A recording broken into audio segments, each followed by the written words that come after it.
happening? We're internet geniusing live before your very eyes. Wow, I can't even believe it.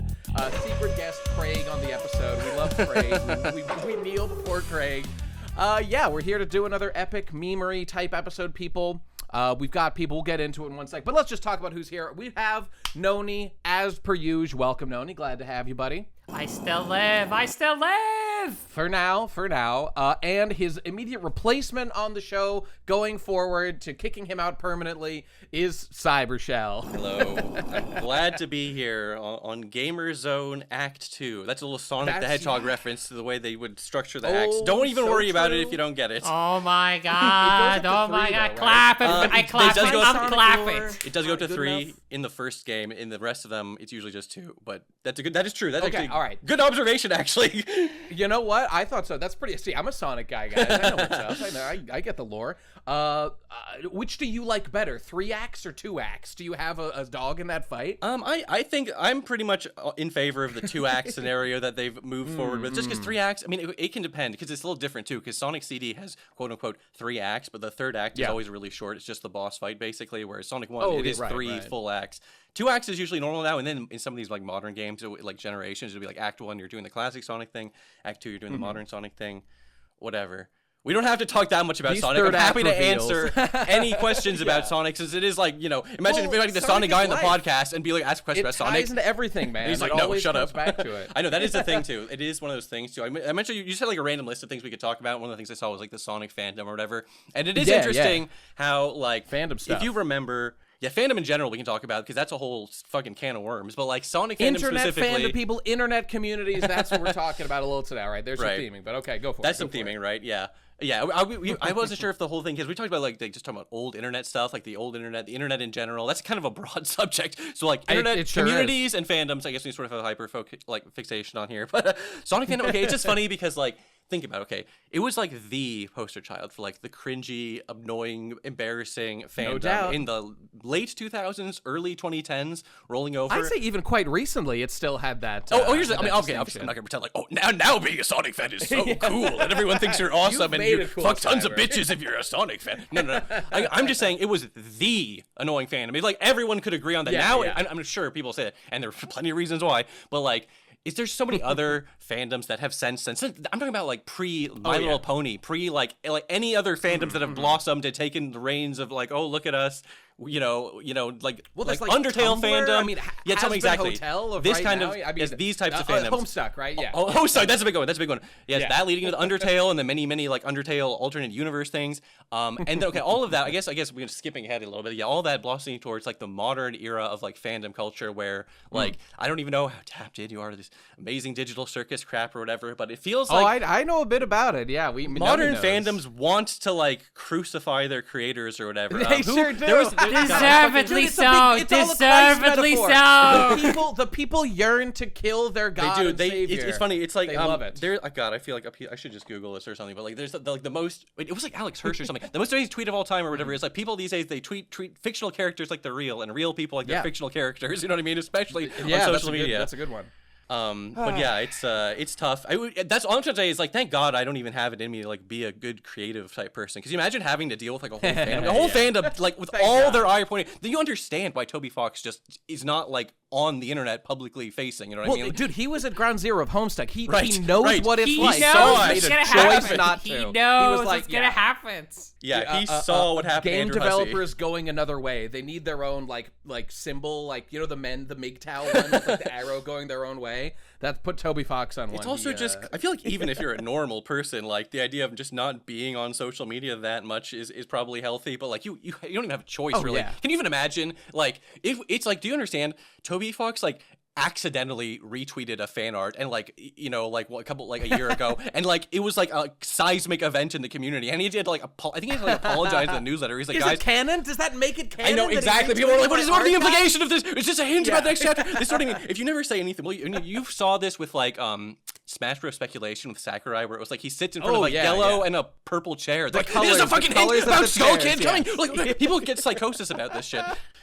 And to be fair to them, they've sort of been trained to do it, though. That's true. Like, That's true. There has been enough legitimate examples of that where they have been like, dude, remember the finger pose in like the thumbnail for one of Sakurai's like reveal videos? Yes. And like in the video he explains it means like this specific thing that's like total bullshit and doesn't make any sense. But everyone's theories were wrong. His alternate bullshit explanation was the real one. It was like 3 fingers for like it wasn't that it was like the 3 houses Fire Emblem. It was like some other stupid. I can't even remember. People in the comments will remember what this was. Okay, but, you have to. I feel like if you are Sakurai, how could you resist doing like a little trolling like that? You know what I mean? Just saying some bullshit, just saying whatever the hell. You know what I mean? Because you can just get away with it. I will forever give shit to fandoms, but creators want to monetize that, like the enthusiasm, the secrets, the hints. So they want that. So they get people attached. So they get people to like overthink everything.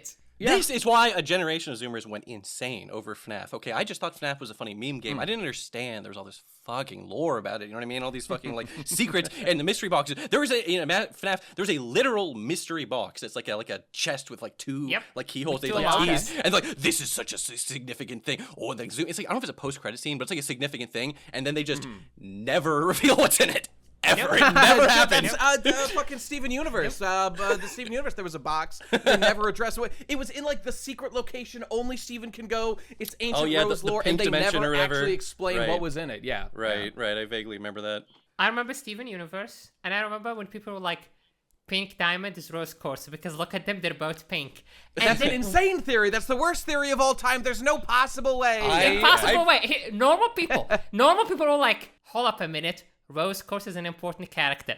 Pink Diamond is an important character. They're the same person because they're pink. Also pink. I know. But it's funny. Okay, I'm so lucky because I didn't actually watch Steven Universe when it was airing. I only got to hear people bitching about it and moaning about it, going insane about it with discourse, and I was just completely removed from it, whistling a happy tune. And then years later, I went back and watched the whole thing, and I was like, that's the show people were going insane about. That baby show. I like Steven Universe, a good show, but like that show is people going insane. We're doing. I understand it it's different. If you're living through the much. speculation, if you lived through like I don't know, I guess Gravity Falls when that was airing, that must have been insane. If you were actually part of like the speculation and figuring shit out community or whatever. But dude, I remember this because I remember people in Ground Zeroes. They're like the medic has the same voice actor as as Big Boss. Could they be the same guy? And everyone was like, "That's the stupidest theory I've ever heard." Shut the fuck up! I remember people getting yelled out of threads because they would bring that up, and then it was true. So it's like, okay, in Steven Universe, it lives rent free in my head. There was like this whole theory about whenever what's her name? Whenever fucking Pearl wants to talk about Pink Diamond or Rose, she always like puts her hand in her mouth,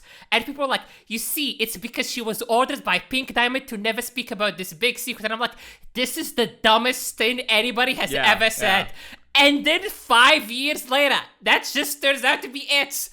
All of the weird... Okay, all of this comes down to one thing. I deal with this all the time with like One Piece stuff. It's the thing is, I am sometimes wrong about things that turn out to be true because I'm too smart. You're smarter than the trader. About things that turn out to be true because they're stupid. Because they're stupid, they're right. Because I'm smart, I'm wrong. Sometimes when it comes to theory crafting, because the pattern-seeking mind is such a powerful force that as people connect these dots that, like, in all seriousness, they have no reason to actually believe it's true. That's why when I talk about One Piece theories or whatever, I always put percentages. I'm like, what are the odds that, like, Shanks had a secret twin brother? I was like, seems low-level percentage, but I'm not going to say 0% because we don't know anything about Shanks' backstory. It's entirely possible. And then it is revealed, and, like, all the theories were right, and they were right all along. So Nate looks like an idiot. Actually, I'm literally just too smart, and you rubes, credulous rubes are the ones just eating the slop. And the thing is, this spills into the rest of your trash fire lives, you theory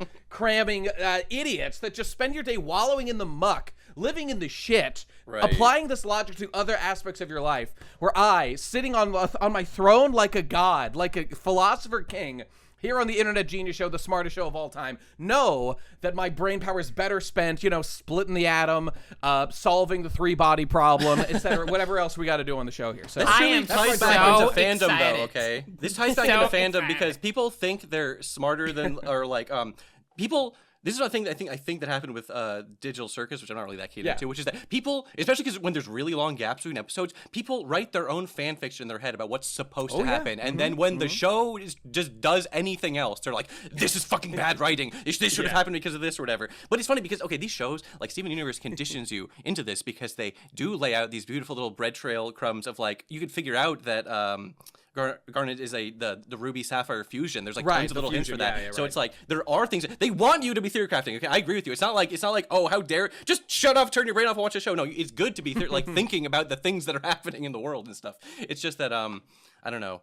It does tie back into like how people get in their own heads about how things should be or whatever. It's And interesting. it just lends itself to sloppy thinking in many ways. When you're just sitting around I'm a big anti-theory crafting guy. Guys, turn off your brain. Let us do the thinking for you, okay? Yes. Let your intellectual Let the Philosopher Kings watch the show properly, That's right. and you can watch the YouTube videos. We know you don't even watch or read any media at this point in human history. Nobody even watches Dude, at anything. this point, It's they're all barely secondhand reading the consuming title through of the YouTube video. Exactly. They're just reading the title. They look at the art on the thumbnail. They're like, I get the gist. This happened and in they move journalism like I don't know, not 50 years ago, but like people don't read articles, they just read the headlines, you know what I mean? So it's like now it's like we don't have time to watch the YouTube video. We're just going to have the thumbnail title, which is funny because the thumbnail title is like the main thing that makes shit go viral or pop off anyways. And then it's like, we got the thumbnail title, give me the AI grok summary, whatever, and then just move on to the next thing. Don't even watch the videos at this point. The guy who's like, so much of the I'm time, consuming 3,000 YouTube videos a day because I don't watch any of them.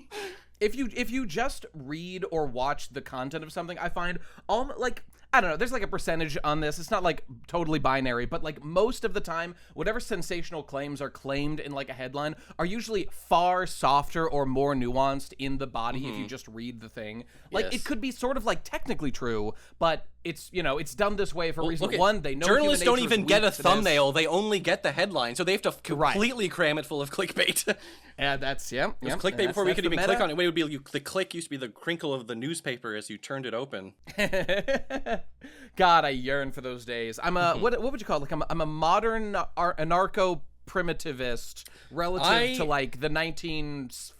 If I could just have that was peak. I love like I would just I'm saying, oh, it would be so great to be off social media. I say there's a guy who's on social media probably way more than I should be. It's like, but the idea, if I was a billionaire type person, I'd be like, I don't want to be on the internet, but I'll have someone curate all like the best things from that what would have been my feed and all this and what's all popping off on the internet, and they'll print it out into like a custom made newspaper just for me, so I can physically look at it, and then I can throw it in the trash when I'm done with it. Dude, I don't know. Maybe there's like an audio feed, maybe like a podcast of the smartest people from all over the universe. If only that there's just tell me what to think, so I don't have to. That would be great. If only.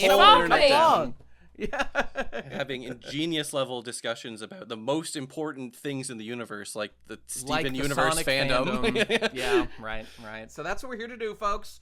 Well, shit. I mean, what's a good jumping off point from here? I got a list of things to talk about and stuff. We can just flow as we care to. Yeah, sorry not to get stuck up on fandom, but I was actually just thinking about this in terms of like, because I've been watching Star Trek the original series lately. Hell yeah, all right. Just because I had finished my rewatch of TNG and then I did my rewatch of DS9. See, that's how you. Then know I finally watched fan. Voyager. You're talking in terms of numbers of rewatch. Yeah. That's a real Star Trek fan right there. Exactly. Yeah. And then I actually never seen Voyager all the way through because people were like, oh, it's bad, or whatever. Or, then it's not bad. that it's just bad. It's not that bad. Okay.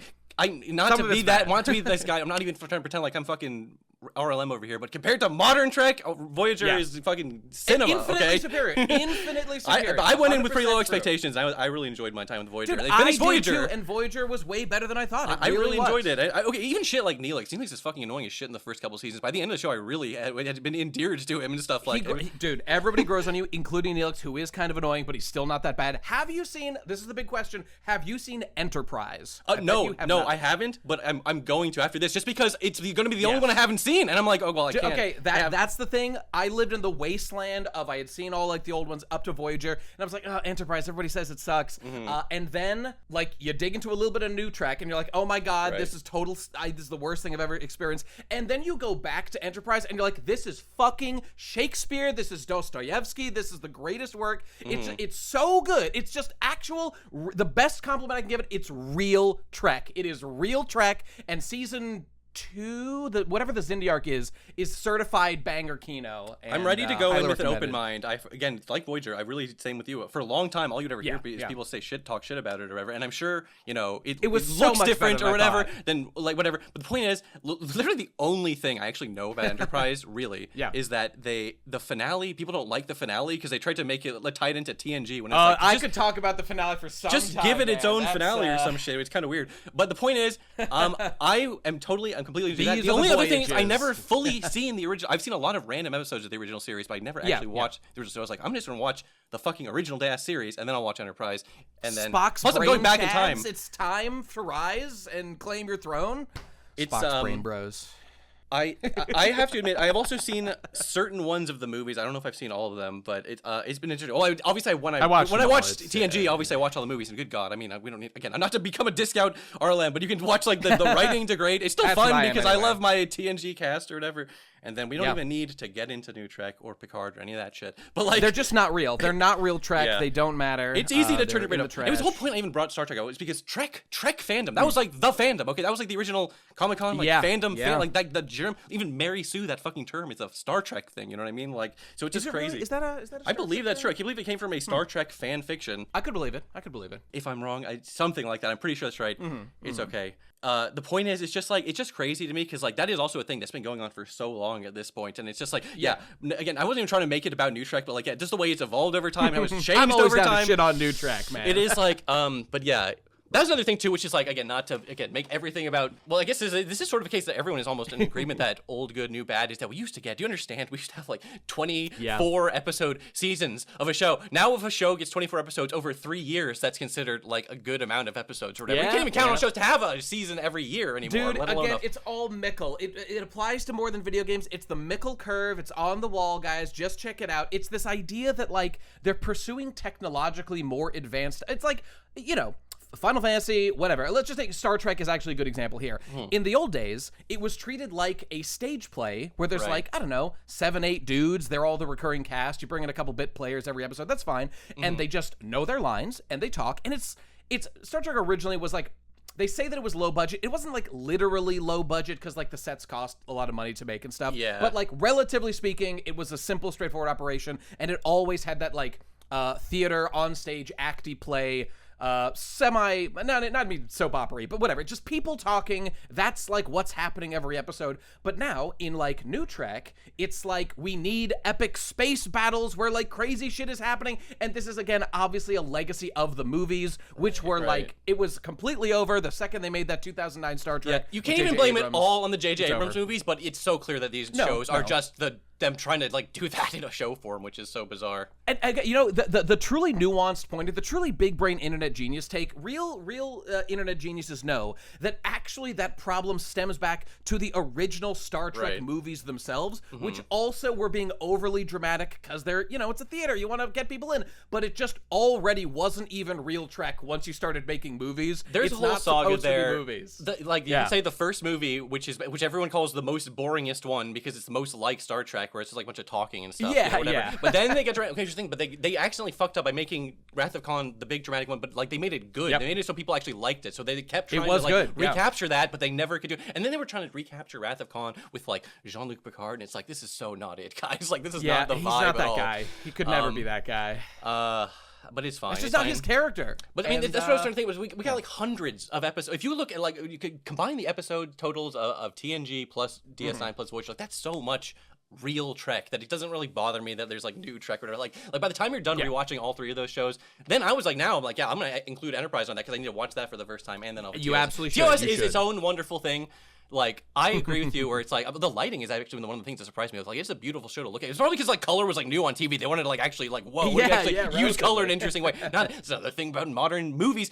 Modern movies are too dark, and modern shows all just have that, like, flat color palette. Because they just wanted to shoot it like that so they can just tweak everything in, like, Premiere or whatever, in, like, or in, like, post-processing or whatever. Yeah. But shit never looks as good as when you, like, capture in a camera like that. But, it's crazy. I don't know how keyed in you are on this new Starfox that they've announced. Not to pivot from Star Trek, Starfox. Just a little bit. If you watch that new trailer, like the voice acting lines are like the most generic anime dub Marvel quip voice lines. Whereas if you listen, every single line, not just every single quote from the original Star Fox 64 is so memorable, and it's because Nintendo, they were just like grabbing like random US like theater actors and pulling them in to just deliver these lines, like do it. That's great. It's that kind of stuff, like that kind of like, that's why it's always been like, I don't know, it's just interesting the way that modern stuff just doesn't have that same oomph, you know what I mean? I don't know if Star Fox would count in modern stuff. Just every Star Fox remake has not been good in truly That's 20 true. years. It like actually 20 years now. Like, I mean, Star Fox is so funny because everyone's so sick of them trying to remake Star Fox 64, but it makes sense that they want to remake Star Fox 64 because that was the only good game in the whole series. Not to shit on the Super Nintendo one, but the Star Fox 64 is just a remake of the Super Nintendo one, so it's literally just remakes all the way down. That is a completely valid point. A series that's 100% remake. I know, right? It couldn't be done. and whenever they don't do a remake, it's like Star Fox Adventures, which isn't even a real quote-unquote Star Fox game. Everyone hates it, and the Star Fox is solid, which people don't hate, but has issues or whatever. Point is, it's that's okay. I don't even know if there's a better example of like stuck in the remake culture death spiral as Star Fox, which is just we were gonna be stuck going from Corneria to Venom for the rest of time until Nintendo goes defunct. I get that they're popular. I've never been a Star Fox person, and I stand back and I'm like, wow, they've remade this one game like 4 or 5 times now. Seems excessive, but I guess people really love Star Fox and the 64 barrel roll. is so good. If you hits you just right at the right time, I still feel like it's a great rail shooter. It holds up, but like the point is, it's just crazy. That basically, it's one of those things where it's like F-Zero was. So they just fucked up by like making like the perfect version of the game where it's like. But the thing is, like, just make Star Fox 64 2. Just give us different levels, different planets, different routes. It's not, why is this so hard for you to understand? It doesn't have to be a million gimmicks. I don't even mind the gimmicks. I like that there's a weird on-foot mode that's only available in the multiplayer 64. I mean, like, I'm not even opposed for whatever that kind of crap is, but like, I don't know, man. It's dire. I mean, there's like some Sony State of Play thing going on like right now, and I like tuned in for like 5 seconds, and I like had to turn it off because I was like, I just can't with this shit. I mean, I love Wolverine. I love Wolverine. I love my Spider-Man, Last of Us. I love it. Movie games, man. I can't wait for the next re-release of The Last of Us Part 1 version 8. You know what I mean? Like, how many times can they re-release these fucking games? Guys, with the new graphics, you can actually in real time see Ellie age, and like you can see her hair get longer.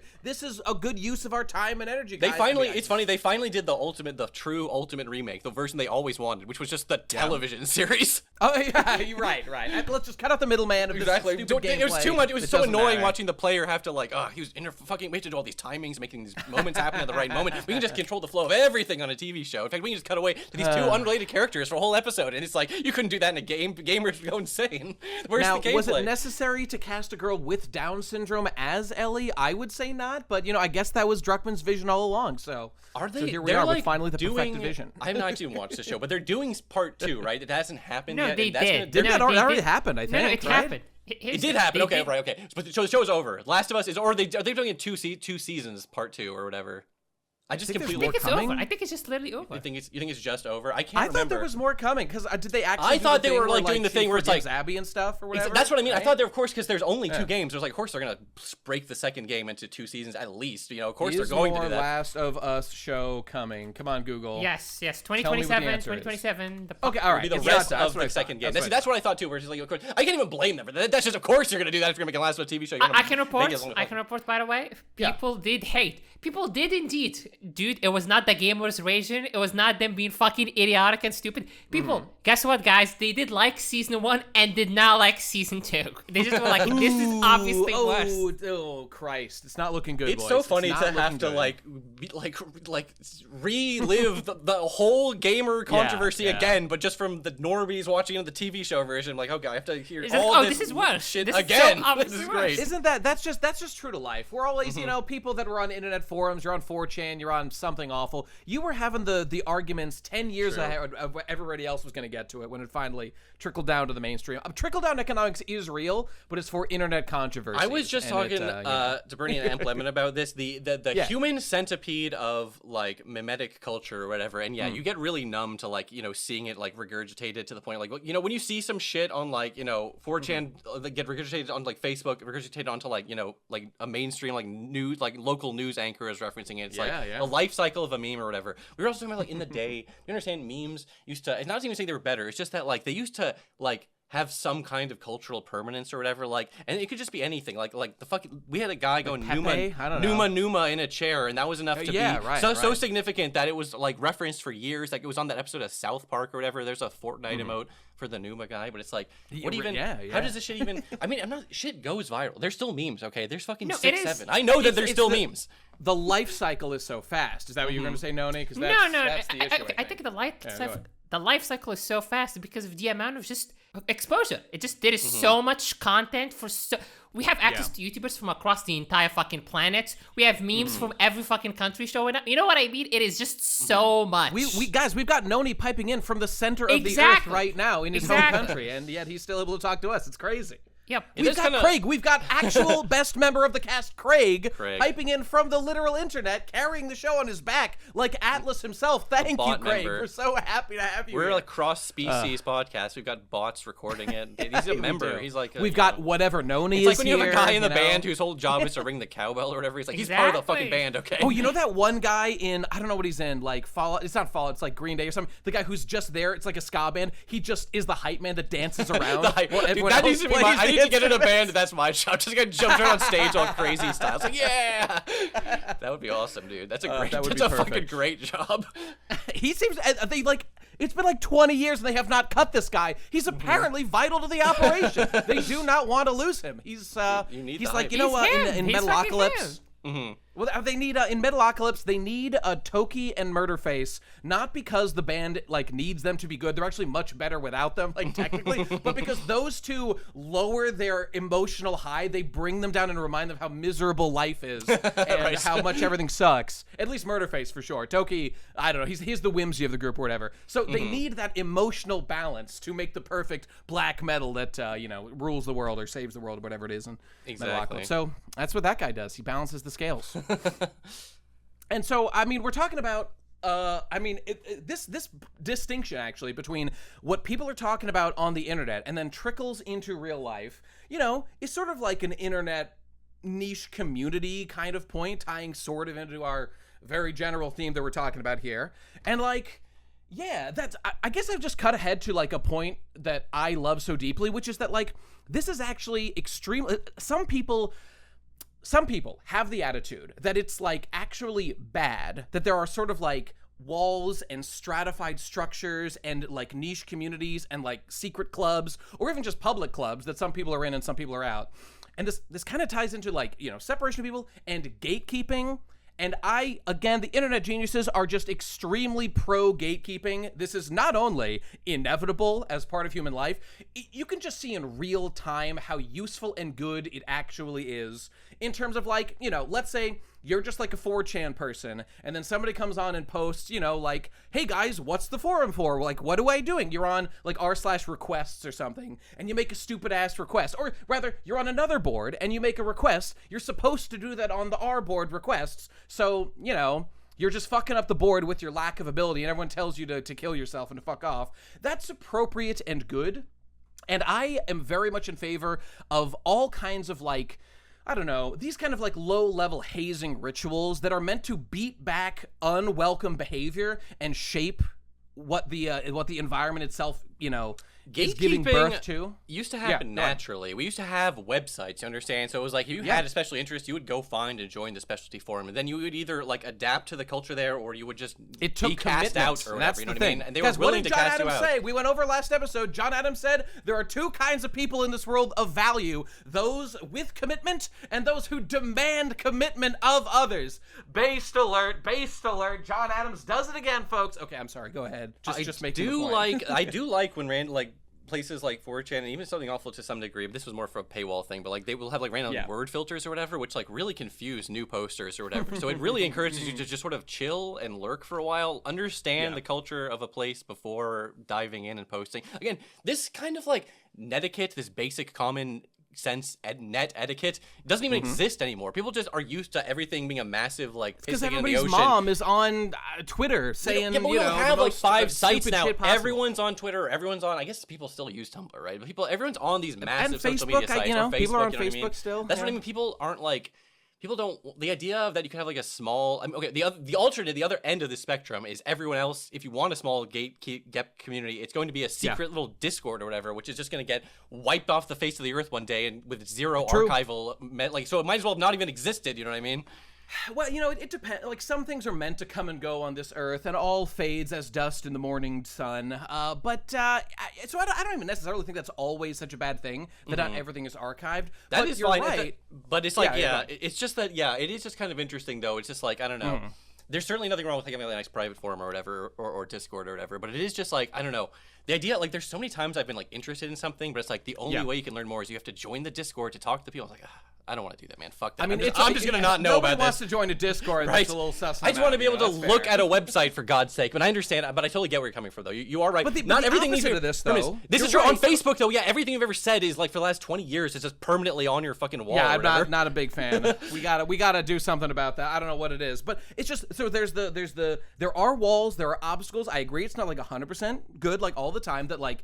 It takes more effort than maybe it would literally need to at minimum, if it was at maximum convenience, to like let you find something out. But on the other side, you have at mass scale, basically the tragedy of the commons working out in real time, like in the digital world, where like, I don't know, people just like aren't vibing on the same wavelength, and that used to be something that would be curated, one, by like the people that you associate with directly that are like your friends, maybe on like Facebook, or two, just like the actual website that you're on, like something like 4chan, which has people that are like acclimated to the environment they're in. And if somebody's doing something that's like, you know, unwelcome, first of all, no one can literally make you leave, like you, unless you, I mean, if you like break the law or like violate, when you piss off the mod, sure, you can get banned, that's true. But like, besides that, like, I've been banned from those. I can't even remember what I did, but I know that I got banned for something years ago. But you just like come back later and you learn from that and you figure it out.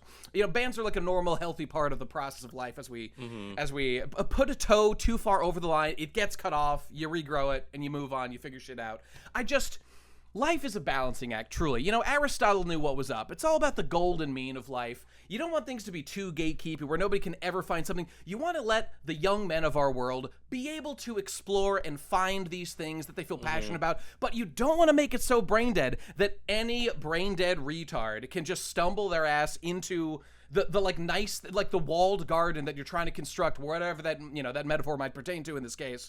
Like maybe you're like a game dev server and you're a bunch of smart people making games, and then some idiot comes in and is just asking the stupidest question. Sure, you want that guy to figure it out, but like, is that in fact your job? Not exactly, no. Like the right thing to do is for that guy to figure it out and, you know, level himself up. And then he can come back and ask his like smart questions. You see this in like the gym a lot, for example.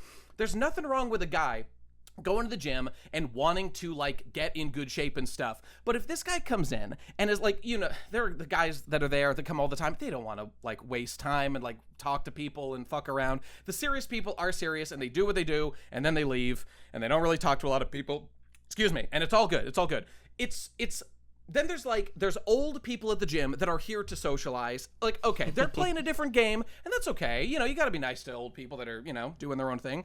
But then there's like, I don't know, the young people or just the jokers, the jokesters, the whimsicots of the world who are just there to kind of fuck around and get in the way, and they're not playing the game that everybody else is playing, and whatever. I'm just making a point that, like, this experience exists in all facets of life where people congregate, and it's very important to beat those people back savagely within an inch of their lives so that they can recover. Old man yelling at clouds. Old man yelling at clouds. Leave my gym alone. Leave my 4chan alone. Nate screams to the heavens.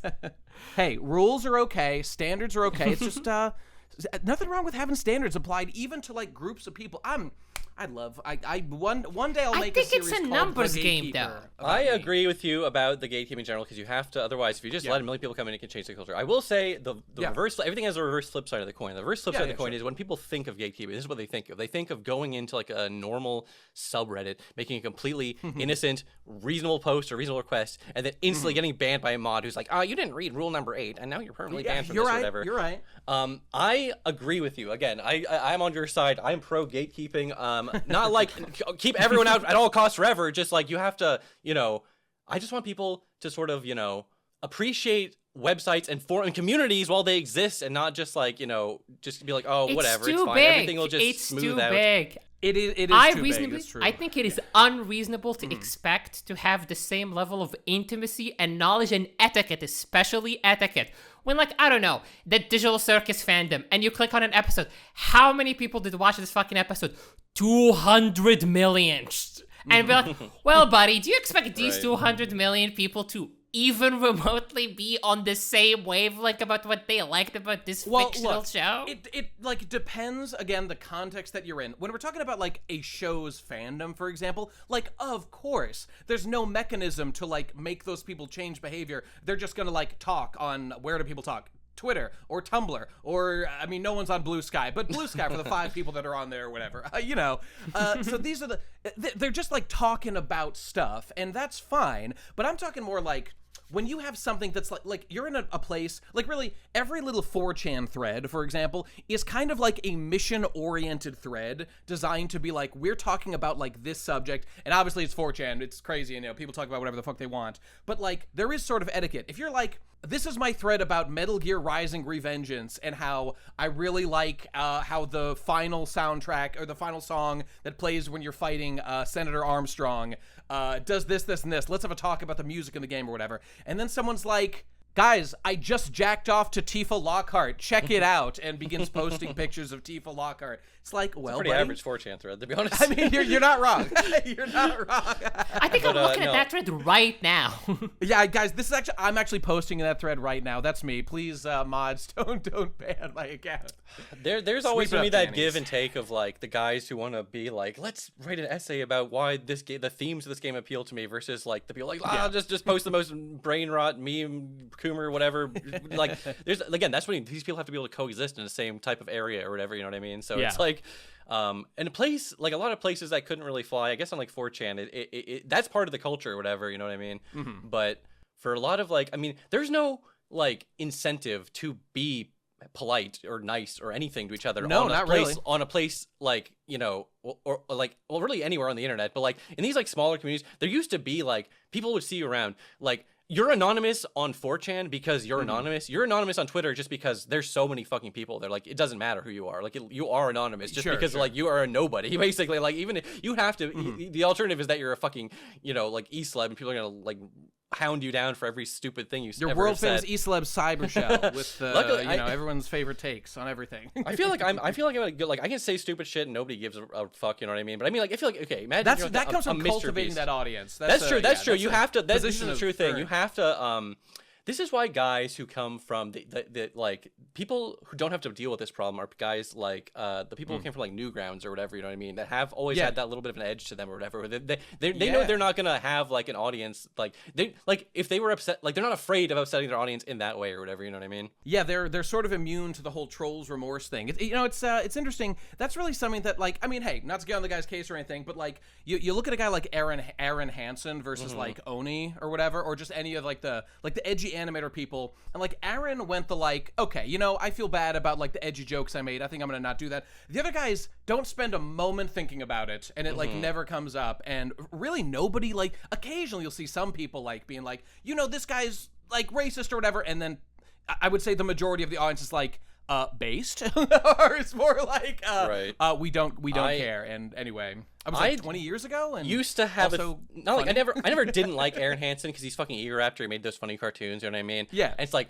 there was a period of time where he was like shit talking Sonic a lot, but it's like he's just doing it as inner content creator. Okay, so which you took very personally. I know that's right. I feel like I have an obligation to hate Aaron Hansen, right? But I don't. He's not like a bad guy or whatever. I will say this is also like settled drama from years ago that like it's no point in me rehashing. So don't fucking bother anyone about this. But like, dude, John really should not have fucked his wife. At the end of the day, John should not have done that, to be fair.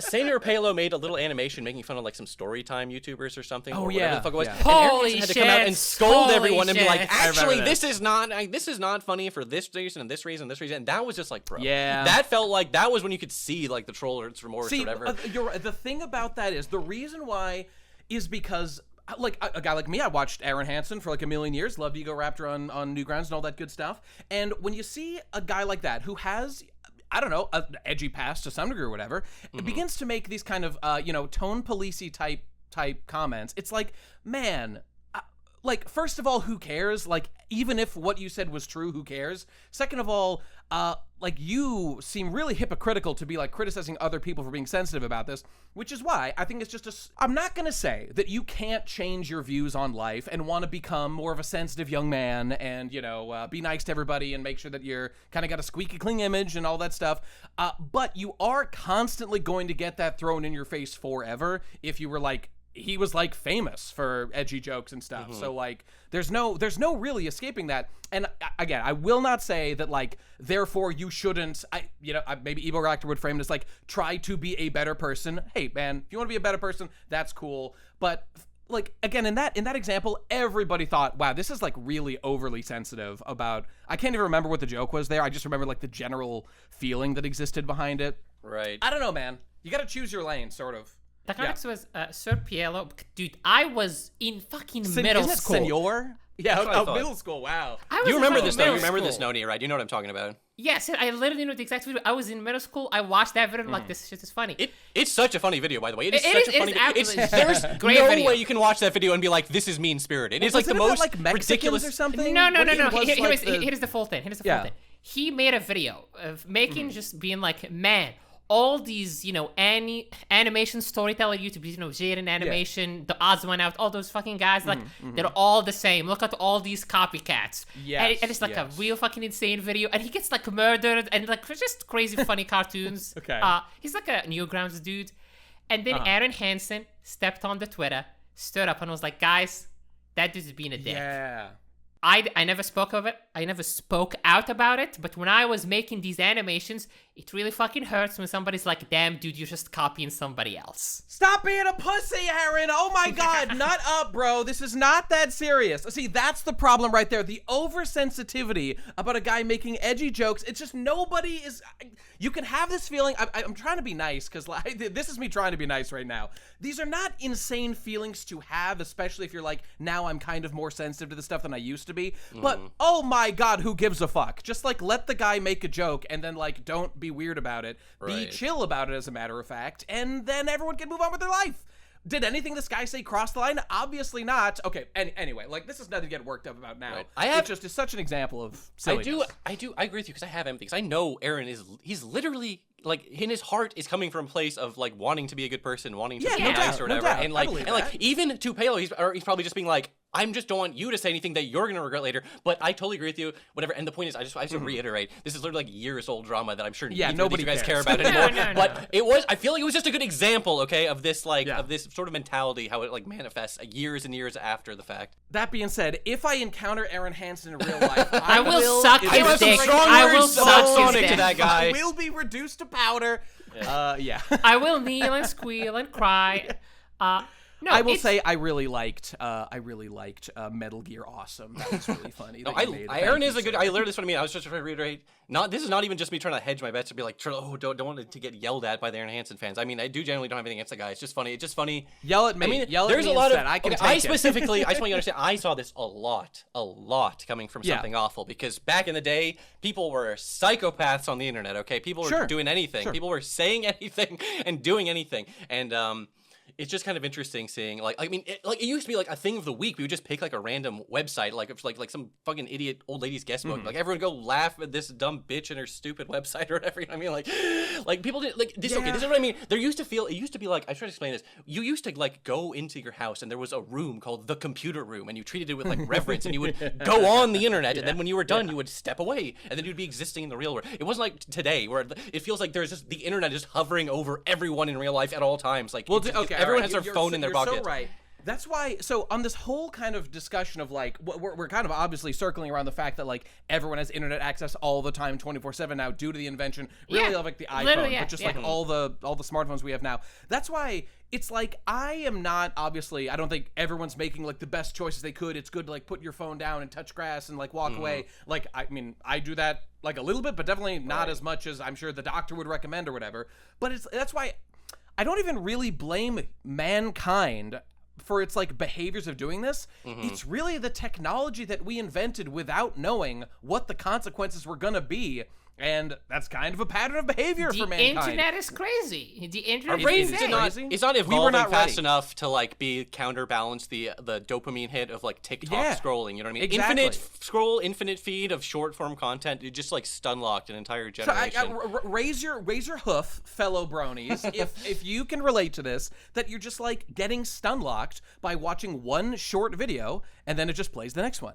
and then it plays the It's next funny one. because I actually personally, I'm not gonna go whole boomer rant. I hate TikTok because I hate vertical video. I also hate autoplay in general. Well, they have it on YouTube, man. It's on YouTube, I know, too. I know. never go to TikTok. I don't even like shorts. But the point is, it doesn't matter. Yeah. That doesn't matter. The part I'm trying to get at is like, I don't even like the autoplay because I like to try and curate the things that I watch. But I understand. I'm not trying to judge people for getting stuck in the loop of the feed or whatever. But it's just like, God, it's great. It's also it's insidious because okay, you see these like YouTube video essays where it's like 2 hours talking about or 8 hours or God knows how many hours talking about some baby show. Which again, I love videos like that. I'm not trying to shit on those. But like, it's like you see that and you're like, we have to make a choice to click on a 2 hour video and it's like, okay, this is gonna take up 2 hours. Even if I throw on a second monitor, even if I times 2 speed this shit, this is like a mental thing. Versus like, oh, I can just watch a 10-minute video and that barely even counts as watching a video. Like this is nothing, then I could watch like 8 of those in a row and realize I've wasted oh shit, that's equal amount of time. And then equal amount of time. That compounds with like these shorts which don't even take a minute, so it's like you watch it, it's like, oh, I didn't even waste any time. If you round it down, it's like I spent 0 minutes, 0 seconds watching this thing. Exactly. Infinite time, baby. Infinite content. And even if you watch a shitty short, you can't even be that mad. If you watch a shitty 8-hour video, that's kind of on you for not turning it off. But like if you watch a shitty regular length video, it's like whatever. It's just part of life. Sometimes you watch shit and you're like, it didn't really vibe with you. But like the shorts are just too like, you can't even, there's no time even, it's out of your brain. Let alone a 30-minute video or whatever, that's long enough for your consciousness to reassert itself in the mammalian part of your brain. But like a 30-second or even less, a short video is not enough time for your consciousness to kick back into high gear and be like, you should do something else in this. They are literally biohacking us with the shit that we carry around voluntarily. It's a dubious proposition. I make it a point. I make it a point never to click on shorts. I do not have TikTok. I don't have to make it a point, Twitter. bro. I have a Firefox extension that auto hides shorts. I don't even see those shits. But what if I click on this clip of The Sopranos and Tony says something different than what he did in that show? I know I'm fucking myself over because there are good good shorts, by the way. But like, okay, I'll get linked to them directly. And I see TikTok shit, but only when it matriculates down the human centipede pipeline onto fucking Twitter or whatever. But it's just funny, okay, because I already get the sunk cost fallacy when I'm watching a half hour or like if I watch an 8-hour video or click on it, I get like 2 hours in. I'm like, well, I have to watch the rest of it. I've already watched this much. I watch like a 30-minute video. I get like 5 minutes in. I have to watch. But if you get 1 fucking second into a TikTok or YouTube short, you're like, well, I might as well finish it. I've already started watching it. You know what I mean? There's no moment to turn it off. Okay, it actually feels great. And the older I get, the more I do this. I'll be watching a YouTube video halfway through. I'm just like, dude, I don't fucking give a shit about this. I'll just turn it off. You know what I mean? That moment, I find myself doing that more. Yeah. It didn't used to. I know, that's what I mean. I used to really be like, I'm a very weird completionist mindset, especially when I start watching like a show or whatever. It's like, I might as well just finish it. I started watching it or whatever. It feels good. To be able to drop shit, it actually is like a good skill to cultivate. Well, it absolutely is. And I do think that one of the differences in my brain going on here is that like when I was young, like I was really hungry for new anime all the time and there was like not a lot of it. But what I did have was Comcast On Demand. And so I would watch like almost all the shows, including shows that were like not at all up my alley. Magical Girl stuff that I had never heard of. And all kinds of crazy stuff, just like on demand. And with those, I was like always hungry for more. I was like, oh, this is my shit. I just give me more of this stuff. And so I would feel that desire to finish it all. But now, the world, my cup overfloweth with shitty anime, let alone good anime, which it also overfloweth with. Well, or it's also like video games, Steam, etc. I was gonna say video games. Just say it's the ROM set problem. You download every N64 game, and you're like, holy shit, this is amazing. I'm never gonna get bored of. I'm never gonna get bored again because I've every. But then it's like, yeah, you have to pick which one you want to play. It's like scrolling through. I mean, everyone has this. This is beyond even normies are like, yeah, I know what you're talking about, bro. And you're like, I'm scrolling through Netflix. I don't know what to pick, what to watch. I spend more time literally picking out what to watch. Then it's like, I understand now why boomers liked TV. That just put a show on, and then the next show came on, and then the next fucking show came on. And if you missed it, kill yourself. You didn't even have it. Saved you. I was talking to my dad about this shit in the era before they even had VCR. So if you missed a show, you just fucking missed it, bro. It's gone. I remember those days, man. It was traumatized. I remember like me and my brother rushing home from kindergarten because there's a new Power Rangers episode on, and I have to see it. If I do not see it, how will Jason and Kimberly get out of this? It used to be like you would be watching Dragon Ball Z on Cartoon Network, and if you missed a couple of days or whatever, you have to wait until the whole show finished airing, and then it like looped back around to that point, and it was like, oh my god. So many times. I remember on Adult Swim, like, like Trigun episodes. Or at least for a show like Cowboy Bebop, like 26-episode show or type, that you can at least, it loops around enough that you eventually will just catch it all with like a serialized show. That's another thing too. Again, I promise it's a brief hop off of the new Trek, but like, remember Trek used to have serialized stories, which are great. I love serialized stories and Deep Space Nine, like season-long arcs, multi-season arcs, but they forgot how to make standalone episodes. They can't make them anymore. They don't know how to do it. You know what, dude, once again, it's basically power creep or maybe some kind of weird weird like media flanderization or whatever. It's like everybody noticed, like, okay, back in the day, basically every show was episodic, and then they were like, okay. Now we've realized that we can make some like ongoing stories and stuff, and then you get something like Star Trek, like season 1 of Star Trek. There actually is sort of this underlying plot line of this. I mean, this is TNG I'm talking about, where just for example, the disappearing stuff, the Borg stuff. It's Borg's not appearing yet in season 1. Well, it's that there's this thing about like an evil alien race is puppeting Starfleet Command. Dude, and that is, episode like, is insane. Starfleet. They blow that guy's head up. That's you never the most see shit like violent that. thing You never see anything like that happen. I know, it's so nuts. insane. Everybody looks back at that as like, wow, this was like really uncharacteristic of Star Trek. Okay, that's funny too because it's like. It weirdly felt out of place in TNG. Like, there's a conspiracy among the highest. Because you're not supposed to doubt Starfleet's goodness. Exactly. Yeah, it's true. And then it's like even in TNG season 1, which really John Roddenberry wrote. Really worked to set that stuff up with the changelings in DS9, and then it feels earned there or whatever. But then it still feels uncanny. It's weird when it's like, oh yeah, they've infiltrated Earth or whatever. But it's like, yeah, that's the whole point of DS9. It's like the darker, grittier version of TNG, where it's like TNG, you can have the nice idealized, everything will work out angle. Oh, dude, Cyber, now that I know you're a Star Trek guy, we might have to do like a Star Trek episode sometime. Definitely. This is the Star Trek episode. This is the Star Trek episode. Okay, it basically has want to become do one. that. I promise. I really just wanted to hit on the serialized story thing. I wasn't trying to veer the I whole conversation back into Star Trek. I was just gonna say about that like, so at a certain point in like media creation history, the execs or the writers or whatever were like, okay, the audience seems to like these ongoing narratives, but now at this stage of the game, it's like hyper reality, the way that you start with a strawberry and then you make strawberry syrup and then make strawberry syrup flavored candy, then you make strawberry cotton candy made out of the candy, and like at some point it's not even close to what a strawberry was anymore. It's the same thing happening in like media creation, where now the episodic formula has been, it was actually quite good. People really liked that really worked for a lot of media properties, but now because we have this like concentrated dopamine, a brain stimulation dispenser of like ongoing stories that keep the audience hooked and make more money for the businesses, that they just saturate the market with them, even though the thing that made that novel was that happens sometimes, which makes it stand out compared to the other things. But it's unfortunately just a giant arms race of all media, as it all fights harder and harder with more vicious moves and more teeth and hooking into your brain to fight for the commodity that is your time, the consumer. That's what this is all about. And TV has to compete with everything now. Brutal. TV has to compete with video games. TV has to compete with Yeah. TikTok, the internet. It's also just great. Okay, it's funny. Twitter, they weren't doing episodic shit back in the day because they're like, this is great. We love just being able to air shit. It was just because they had to do it. Because like we were saying this shit before the VCRs, you just had to be able to catch an episode of a show and not like have to know everything about it or whatever. And now, and this is what I mean. I need to emphasize, I like serialized storytelling. I love long form stories told over a television show. But like, it feels like we're losing the ability to make a TV show. We can only make really, really long movies now. You know what I mean? Yeah, Stranger Things and all these it comes other down to shows. this. Yeah. I think it comes down to two things, which is standards and access. People now have the standards are on the fucking bottom. They don't exist. Anything can just be played out in a second. Hey, if this show is not good enough for you to watch it, you can just play it on your second monitor. You can just listen to it. You can just watch the YouTube summary. There's like a million other things to consume the same piece of media, and also just access. Why is there is less episodic storytelling? Hey man, they don't need to. That's it. They know that if they make a serialized storytelling, they get the hooks in. They get you more invested in the characters. You want to be like, I gotta watch every episode to know everything that's happened.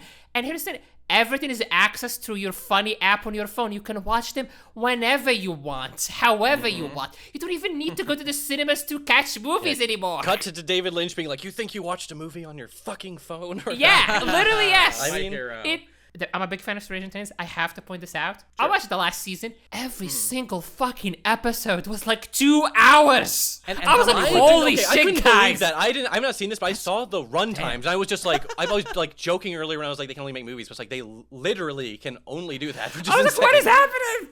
Dude, we were watching some Sopranos and just like 45-minute episodes. We were like, holy shit, this is... Dude, that was actually kind of a lot. That was killing me about TOS, which is that this is back before they understood. Yeah. Like, there was like an hour-long show. Oh, yeah, we'll put in like 6 minutes of commercials. That'll be fine. Well, 54-minute episodes. They didn't understand that you could put in 15 minutes or 18 minutes of commercials per hour for people. Like, we have scientists that like figured out fucking Don Draper's like, what is the exact amount of commercials that people can tolerate before they turn the TV off? You know what I mean? It is insane. Like, sitting down to watch an episode of Stranger Things is an actual, like, fight. Is an actual, like, hey, every episode is 2 hours.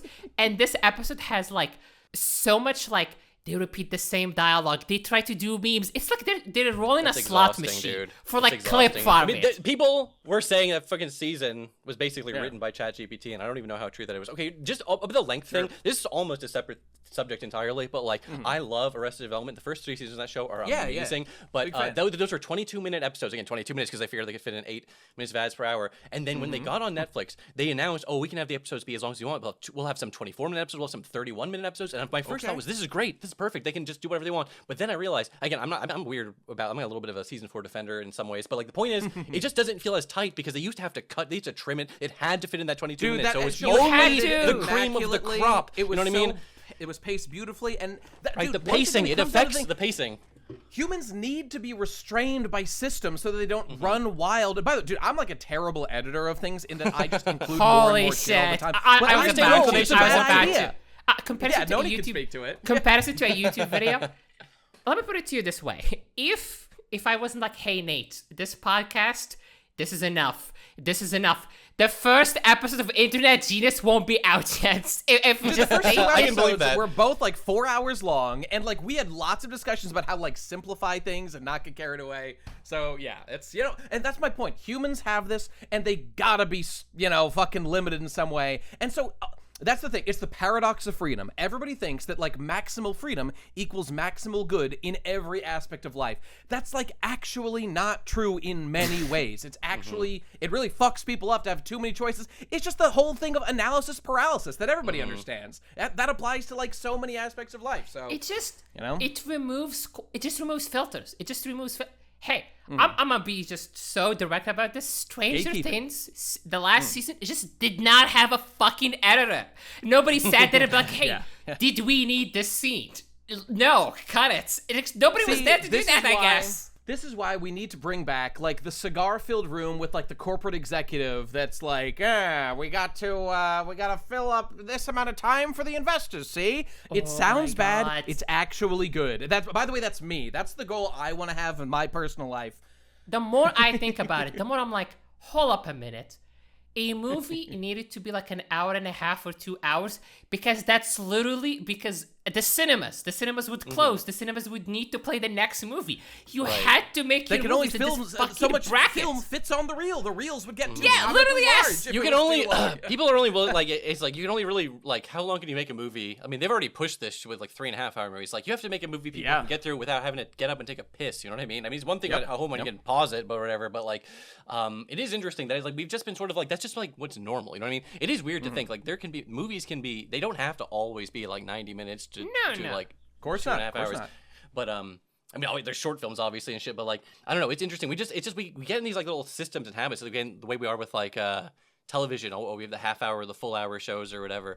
But obviously on streaming, that's different. We've sort of broken those boundaries or whatever. But it is interesting. It is interesting seeing like what is the best like length for a podcast episode? Do you want like a super tightly edited 1 hour, or like a 4 hour, 8 hour? Just because people like to have that kind of shit on, especially if it's an audio medium. You know what I mean? Well, how long do you go for like your podcast generally? Would you say?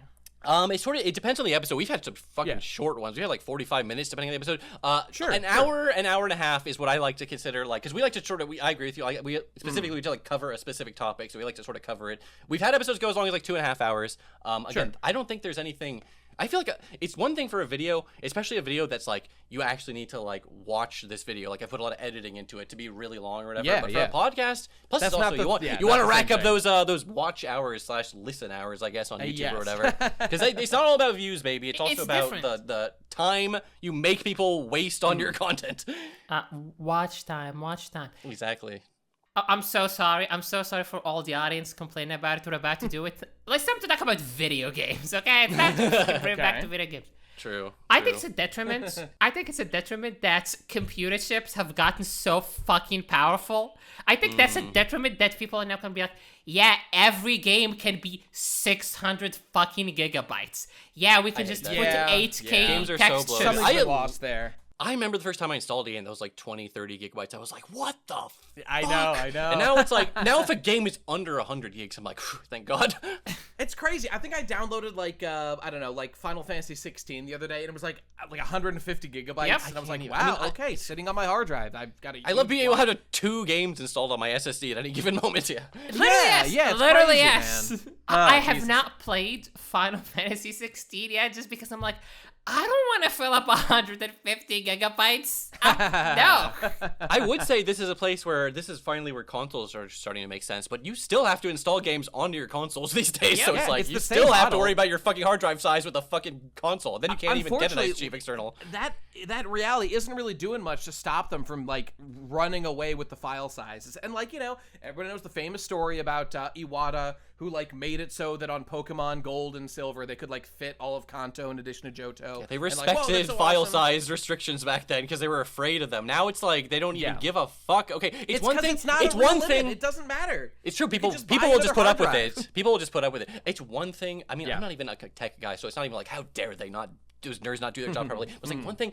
Please just try. Can you at least like? It's one thing. It was like they really tried. And they had all these crazy compression algorithms. Like I think Metal Gear Solid 5 is pretty not that bad considering how crazy much shit is in that game. But then there's like would you look say at the game, 90 and it's just I like installed that there's like a bunch of like if it's just a bunch of uncompressed audio files and like insanely high res Yeah, textures for shit that doesn't. Someone was saying like the new Forza or there's some fucking racing game. Yeah, I know, yeah, I don't know yeah. about. Like there's like 13 gigabytes of the downloader specifically about sky textures, and it's like, bro, I don't even need That's- these. seems Especially if you're excessive. playing on a lower settings, bro. You don't even need that shit. I don't know, man. It's file size shit is insane. In The Last of Us 2, do I need to see the pores on Ellie's face? Do I need that? Was that necessary? Well, okay, no. In all seriousness, it's about like what is the goal of the product? What are they trying to do? I would slightly defend Last of Us 2 only in the sense that they're clearly trying to play the movie game, and like frankly, they succeeded. Like they did succeed at that, so that's what they're doing. Now, do I value that? Not even a little bit. I think it's garbage and trash. But like, I guess they sold units. So I'll give them that much. They're playing a game and winning and making things look good. Definitely right. I think There it's a is huge an waste of audience for time. this. It's crazy that there's an audience. Well, it's not crazy. There's an audience for like super high good graphics. Good graphics has always been a thing that sells games. It's just Yeah. for my whole. I mean, it's just crazy. We're hitting 'cause, okay, diminishing returns, though. That's for sure. This is what I mean. Not to always be like, oh, if you're a Gen Alpha, you suck compared to my childhood. But like, dude, seeing the first of all, seeing the jump. Dude, from, first like, of all, pixel graphics are godly. And right. Okay. Kino I still love. and, I will always you be a know. pixel art lover and defender. But dude, going from Super Nintendo Genesis to the PlayStation 1 N64 type era and getting to like see that jump into 3D, that was already like a seismic shift. That's hard was to nuts. even That was quantify. crazy. Old But then person, the jump old between person. Dude, Noni PS1 didn't even live through and that. PS2, He was. Okay, even if you don't remember that, that's not even the point I was trying to make. I was trying to make specifically the PS1 to PS2 and PS2 to PS3 are like Right. I couldn't even fathom that shit as a kid. It blew my mind seeing the difference between those. PS3 and PS4, still a big PS4 games still look pretty good. There's plenty of shit. It's one of those things too where it's like I remember the first time I saw Heavy Rain on the PS3. I was like, dude, graphics can't even get better than this. This is the best looking game that could ever exist. I saw that and now you just go the other back and day. look at this shit, and it doesn't even look that good. But whatever. At the time, the point is. Then now you look at there's other good games on PS4, or even fucking that other David Cage game, Detroit, has pretty good fucking graphics because it's not that much gameplay. It's very little tableau scenes. Point is, PS4 to PS5, even everyone can tell. There's like the jump is just not there. I mean, you can't compare PS1 Correct. to PS2 or PS2 to PS3 to PS4 to PS5. It's just No. and so what the hell is the PS6 gonna look like? They delayed it, baby. They delayed it. Same Apparently, guys, did you How know could you this? even- Whenever I like hear about this, I'm like, what? The PS6 was supposed to release this year. Like this was the How year. could we already be done with a PS5? I console? don't know, man. There's no I don't games know. on it. Yeah, right. I don't get it. But like Sony was like, oh yeah, we're delaying the PS5, till further, research. And I'm like, it was planned for this year, 2026, this year. Apparently, they're currently planning between 2027 and 2029 some vague shit. I don't even know if we're Okay. getting another Xbox. Xbox might just be dead, and What's even who the gives point? a shit at Are this they point? Who actually cares? making profit off of the I don't- Xbox product what? in general? It feels like they're just shoveling money into this crap. It's funny because they had good ideas. Okay, Game Pass could have been like I was always like someone needs going to make Netflix for games, so they're going to make $1 billion dollars. But like it makes whatever. sense at least. It's just one of those weird things where it's like Microsoft and Sony are these big ass corporations, and there's not like Nintendo where their whole thing is games. Okay, they've got a million other things going on, so they can waste money and lose money on this shit and make idiotic choices for generation after generation and somehow still exist. Concord, baby, Concord. Hey, $400 million literally on fire. Like, actually just gods. See, It's one thing to make a live service game that tanks, like whatever. That just happens 100 sure. million times. But to make a game that tanks so hard it's offline in like 3 weeks, it's like that's just like that you can't even. It's No. Development Cybershell. 3 weeks, 9 days. Was 9 it 9 fucking days? days, Oh my my friend. God. That's bro. right. He's right. I think I was just Little over a week. in my mind. I was hearing about Concord discourse for about 3 weeks total, but God, that's insane. That's even shorter than that. I mean, it's like one 2 thing. weeks, yeah. It's already insane. There are games out there that are like printed on the box. Like we are going to be ending support on our service for this game in like 2027 on this day. Like they're pre-printing the end of life I thought you were gonna say, box. guys, it birthed Concord likes. Concord likes are flooding the market as far as the eye can see. You release a game for 9 days and then you pull it and you take the tax right off. This is funny. The infinite money glitch. It's okay. This is actually funny because it's actually the stupidest thing in the world. It's like those like Mandela like sand art where it's like those monks would make the temporary art. And the whole point was that it's like they spent all this time making it and they just brushed it away like it was nothing. Concord was and it's an like art piece. there was a $400 million piece of sand art that lasted for 9 days. 13 days. 13 days. 13 days, It was whatever. launched. Less 13, than 2 weeks. Okay. Less than 2 weeks. Less than 2 weeks. Less than 2 weeks. Less than 2 That's weeks. such a small window. I was just Dude, live not service even games only one exist for fortnight. 1 year. Only existing for 1 year is already insane. That's so short amount of time Yeah. for a game to exist. That's why we need Stop Killing Games, etc., etc. But like, Fair enough. What you can't even like. That doesn't even make sense. Like, how could you possibly? Why even release the game at that point? I don't know. they- I guess legally because they you put so had much to. They money had to make- into it, they I had to guess. recoup You have something, to I get guess. some return on investment, and I of course, guess you're because right. you're in this structure where like corporate and investor people are applying pressure to get the guess game you're done. right. You're probably it not creates allowed all to kind of just perverse not release it, incentives, but- not just like artistic people able to make the best game that they can under the direction of a benevolent and yet tyrannical leader like Sakaguchi or somebody else like that. Not that Sakaguchi was perfect, but Final Fantasy was good with him, and then it was bad when he left. You do the math. That's my calculus. I don't even really know the calculus of how to make a good like CEO. Like, do you want like former creative types? Like, I know Nintendo has some stuff going on over there, but I know you did you don't want just the money type guys, okay? No. You want somebody with passion about the stuff they do. Hey, just an update. Just an Not update. a Bobby Cotter. Okay. Almost exactly for almost. Concord almost hit 14 days. Almost, if you want to squint. But Okay. this is more interesting to me. Peak players from Steam DB of all time on Concord is 697 brutal, players. dude. 697. 97. Games out there.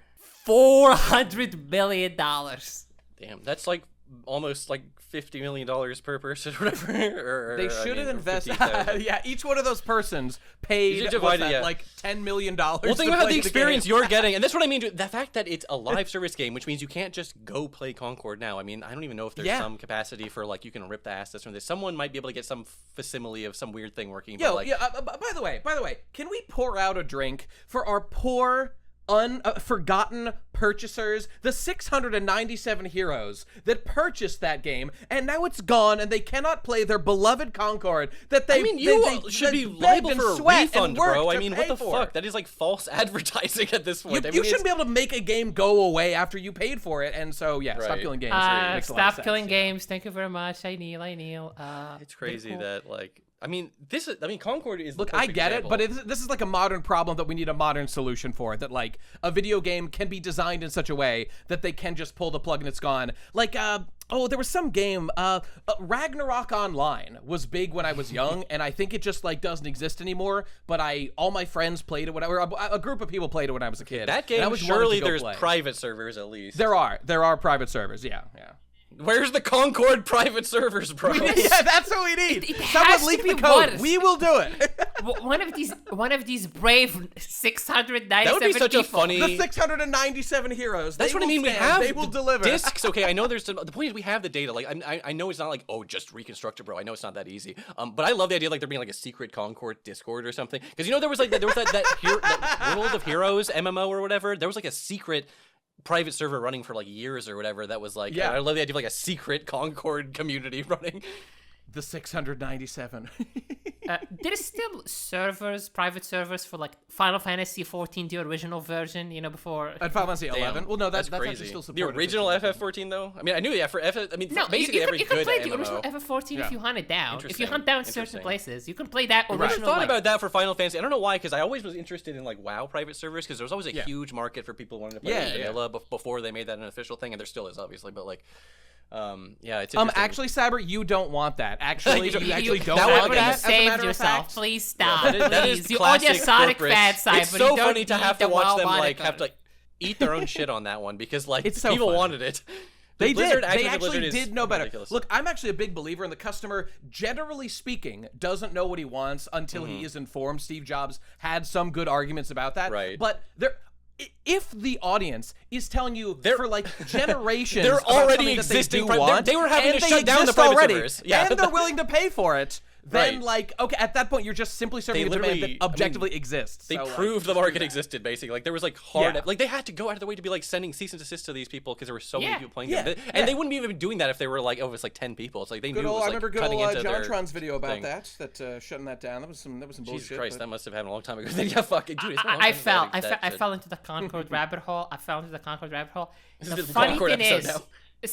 some people did the math. Some people did the math and were like, hey, They Okay. did the math. based on the They did the reviews, monster math. think of it this way: 697 people. Based on just the amount of reviewers and articles, there is a high likelihood that most of these people didn't actually even pay for the game because they were just game journalists. Look, I gotta great. start begging. I gotta start e-begging for these. I could have gotten a Concord Steam code. I keys should have been and like, I'm stuff. gonna make a video about Concord. Like, I don't know. I would have, looking back at it, if I could have gotten access to Concord, I would look back at that as a hilarious memory. No, guys, last episode was musicals. We need to make a musical about the Concord experience called 697. It's We about need to play- 697 It's called- greatest gamers It's called of The all time. Producers.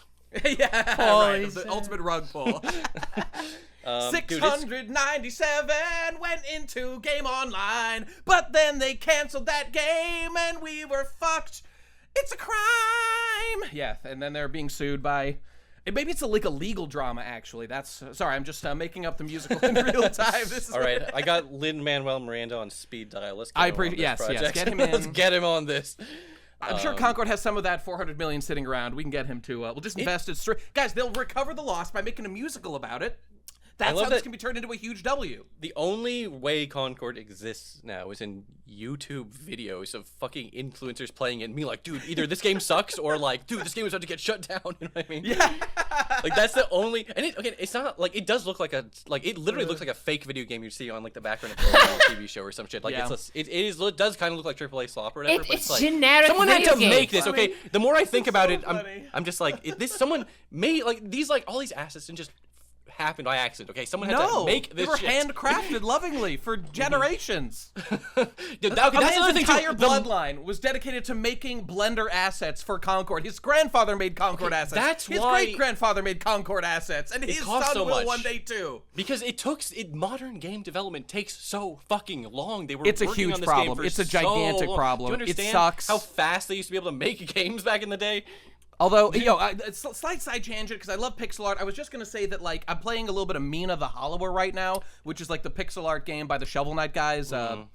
Game ship, whatever the fuck they're called. I've heard really good reviews about that. I unfortunately took the evil, like I went, the path Yeah. where like a Yu-Gi-Oh card where it's like go left or right. I took the evil AAA route because I've been playing the AAA James Bond game, but I will play Mina. when I'm Yeah, done okay, with all that. right, cool. I mean, I was just going to say, though, that the one thing about, like, I want, like, more classic style games that make, like, why isn't there a new Mega Man style game literally every year that I can buy and pay for and enjoy, like 2D action platforming? I did that with Mega Man Zero on the Game Boy Advance, and I loved it. Why can't I do that now? Because Dude, no if one's you like serving Mina, the I got a market. game you should play. It's called Shovel Knight. That's pretty good. It's pretty good. But Mina the Hollower, why did it take them like 15 years to make this game exactly? I'm a little confused. It is about crazy. that. This is their first game since Shovel Knight, right? It was not the main project. Mina the Hollower was just another project. They were What the hell is their main project then? Concord? Were they working on Concord all along?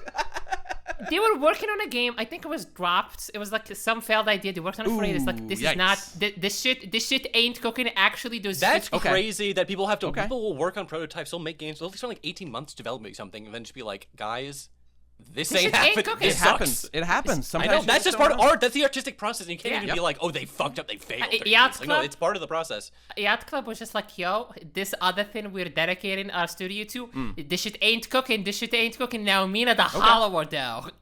It was in That's fact tough. That's tough that cooking. they have to put all that pressure on Mina all of a sudden, though. That this has to be their new thing that's coming out. that is Little a rat big could. deal. She can do it. I don't really know. I mean, it's good. I'm a huge Shovel Knight guy. I made some videos about it back in the day, but hopefully this will be good too. It's been getting good reviews. People are saying there's a little bit of friction, which is funny because I like friction in my games. Of course, it's like, you have to have some friction or whatever, but like, I think it's one of those things, I haven't played it yet, so it's completely me talking my ass. I think it's one of those things where once you sort of get over the initial hurdles, it sort of opens up, because apparently it's one of those really big, sprawling, like a lot of content to it games, which I appreciate, which I like. It's fucking 40 hours. That's crazy, dude. That's what I mean. There's That's no crazy. map. There's no map. You just have to intuit as a gamer, like in Zelda 2, where you're supposed to go. The second I started playing, I was like, I know people are gonna. This is gonna be in the camp of games that people are bitching about being too hard. Which we've already been through this with Silk Song. We've been through this. Yeah, I've heard it 1,000 times before. There's already two Gamer Zone episodes about this. That's basically true. Expedition 33 wasn't so hard though. That was kind of easy. Although, so Mina the Hollower, I understand, has like, I haven't touched these, but there's like a million customization options. Yep. To, like, make it super easy. I heard someone saying like all those crazy like modifiers is one of the reasons the game was taking so long to develop or whatever. Because it is interesting because they give you all these options. They give you all these choices to make the game easier, but some of them gatekeep or whatever. They stop you from getting achievements. That's the one thing that they can do. That's the one thing it can do. I feel like isn't that a fair enough compromise? Because I mean, I don't even know what you use some of them. It's fine. Because I also agree.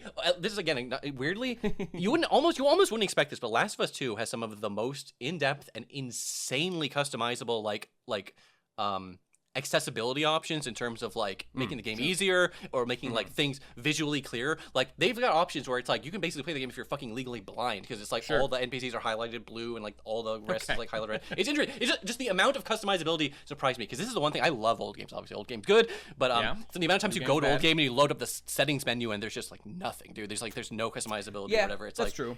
That's the only thing, and that's just a technical thing. It's not like they chose to like I know we could be giving them all these choices. Let's just not do it. It's like whatever. I think a lot of like Microsoft games also do that. Like in general, I think the Doom games, the new Doom games, also have a lot of like the medieval timely looking one that had like a million customizations. I remember Mark made a video about that, as I recall. And honestly, I fucking like that. I do just like that.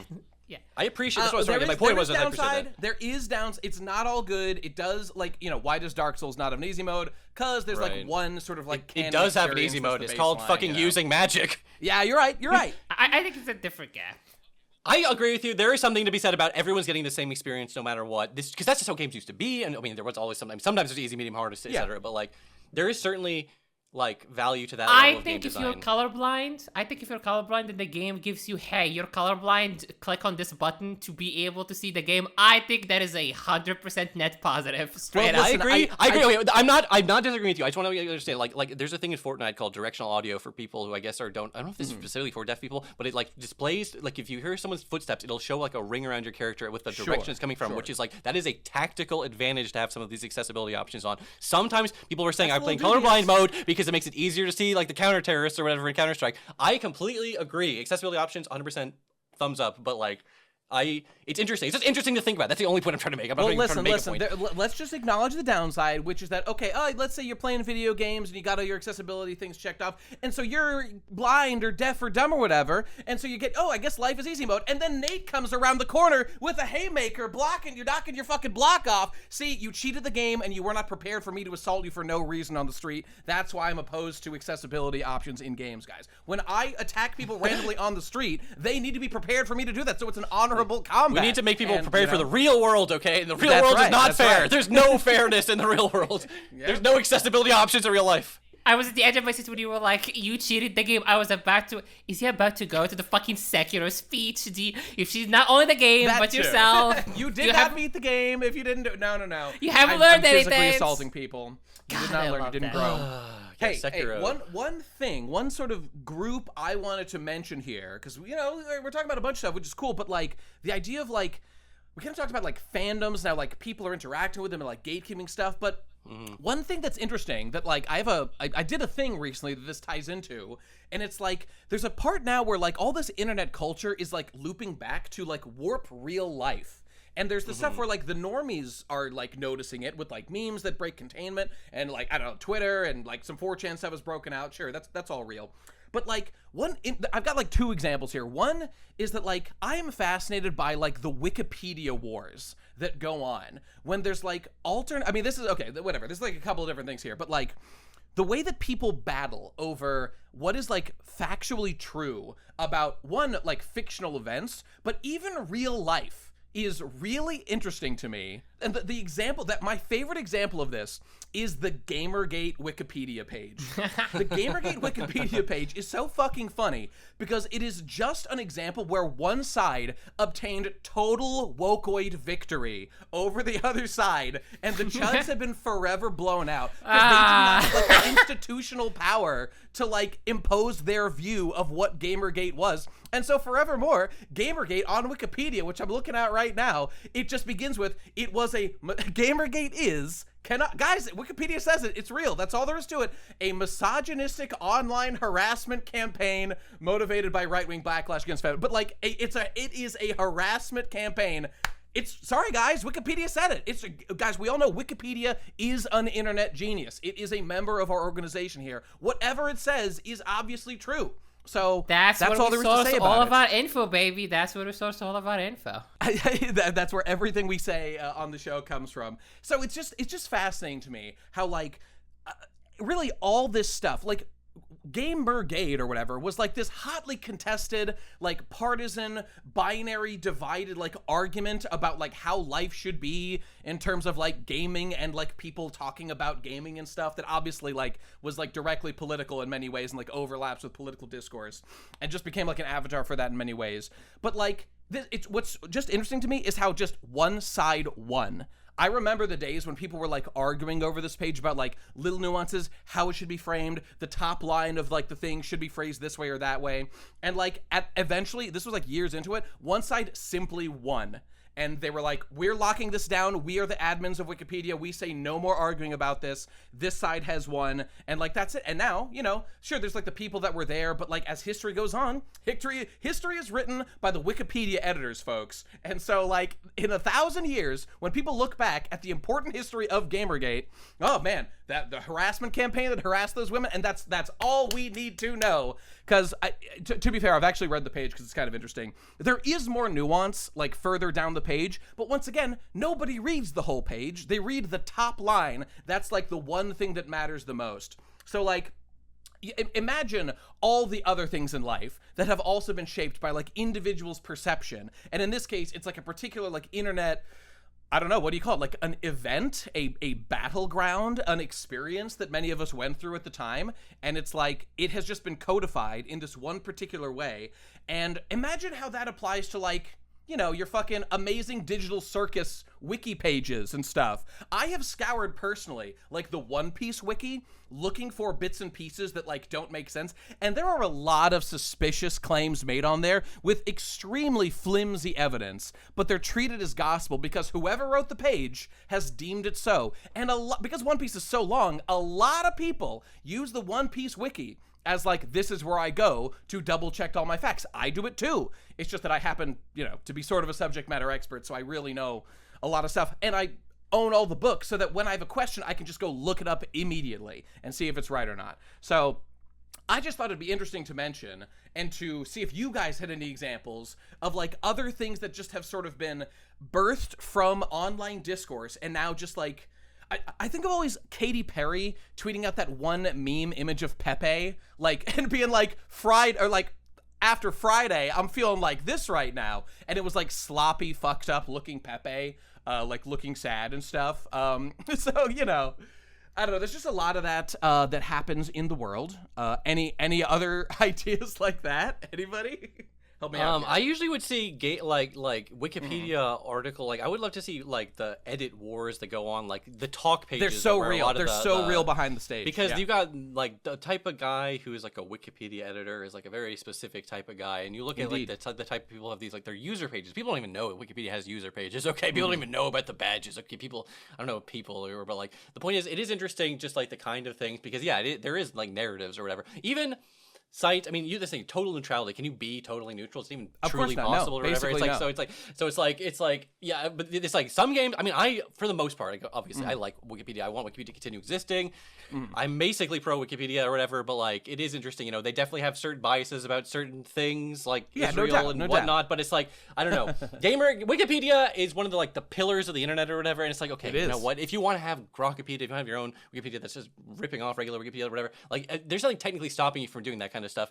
I will say the other main pillar that is concerning when I see people go after is the Internet Archive, which is supposedly just like just archiving. I've seen sites things or erased from there in real time. I remember seeing them. It's people. There are bad actors. There's people who know how to manipulate it, and it's not like if we lived. I feel like we live in a just world. The internet. Do people understand how important the Internet Archive should get like $1 billion of government funding every year, so we can actually we can keep the Internet Archive for God's sake. It's a nonprofit, and people go after it when it does things they don't like or whatever. And the amount of fucking like copyrighted material you can find on the Internet Archive, which is that technically has a right to be there in a weird way, but like I don't know. It's interesting, but This is our modern burning of Alexandria. When Napster shut down, that was the burning of the Library of Alexandria in real time, guys. I needed my Limp Bizkit CD, and they took it away from me. What was I going to jam out to?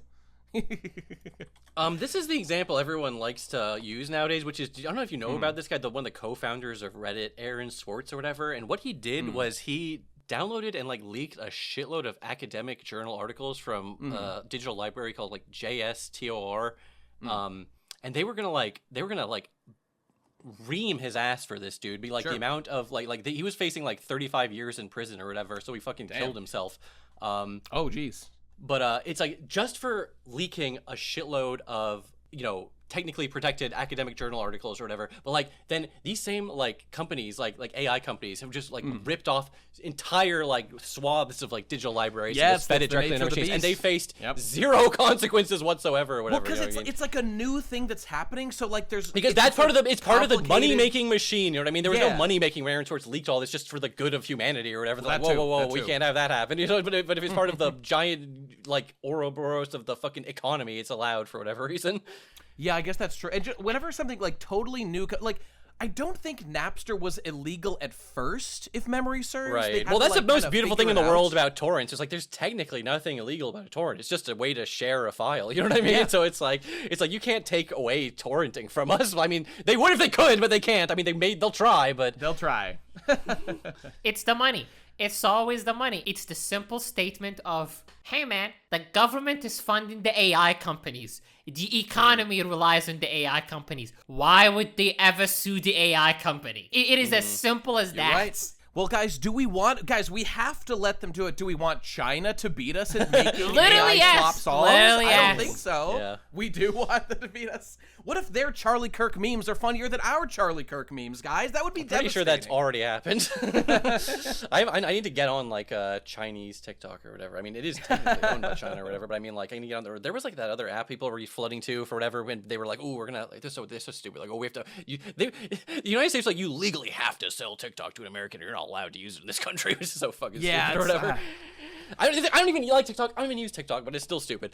But it's just kind of, I don't know. It is interesting. I mean, here's the thing. Like, I think we're in the process of what's the opposite of like a heat sink? Because we're in the process of cooking our entire country by building 4 quadrillion fucking data centers, which use like it's not enough that like the incoming water wars are going to happen in the 2050s. It's like we need to accelerate that. That needs to be happening next year. God damn it. Hey, it's all over. Cyberchill, it's all about you gotta make that AI god before Russia or China makes it. You gotta make AI god, dude. Oh my god! If I wish I could Agent 47 go back in time to like 2013. Agent 47 kill everyone in Silicon Valley who ever heard of Rocco's Basilisk. Yeah, that's a spooky one. I'm tired of the AI problem fuckers with Rocco's using it as an Basilisk, explanation. The problem with that example is I am positive I could defeat it in one-on-one combat. So Rocco's Basilisk doesn't understand about how many bombs we can build. We can just nuke the whole planet. Boom, we gotcha. Checkmate. Just do it. Problem solved. Just do it, baby. It's never a problem. Okay, Nate, to answer, I do have something comparable to the Wikipedia thing you mentioned. Yeah, okay.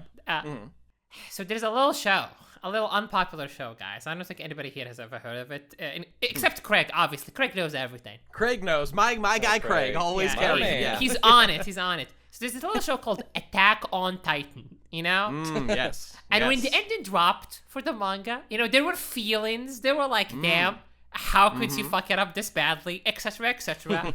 Indeed. Smash cut to a couple of years later. Attack on Titan finished, the TV anime. And now we're, years after that, what would the people, dare I say, use to quantify? How did people react to the Attack on Titan ending? They go to the IMDb page or the anime list page, and it's like, oh, it's an 8.7. It's a 9. Oh, I guess people like this.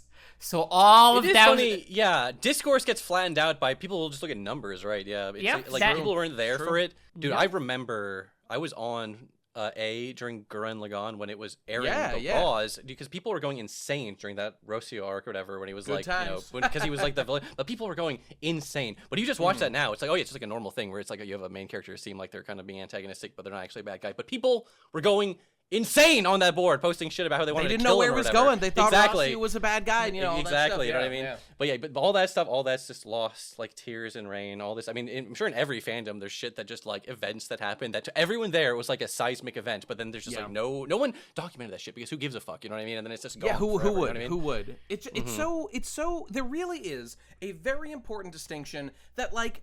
Again, like I said before, like, some things in life are not meant to be encased in crystal and, like, last forever. It is human that we let things pass into the hereafter and fade away in memory. But, like, it's good to preserve things that are important. But, like, the experience of what, like, I watched Gurren Lagann, like, the year after it came out. I remember I went to, like, a convention in New York City where, like, everyone was cosplaying as Gurren Lagann. And I was like, wow, what this seems like popular. I guess I better check this shit out. It was like just slightly before I started hopping on the train actively. But the experience of watching that, or I remember when Code Geass was coming out actively, and that was tearing everybody apart, all like the twists and turns. Some of the most retarded twists of all time happened in that show. In addition to some stone cold Kino. So, Lelouch and all the gang.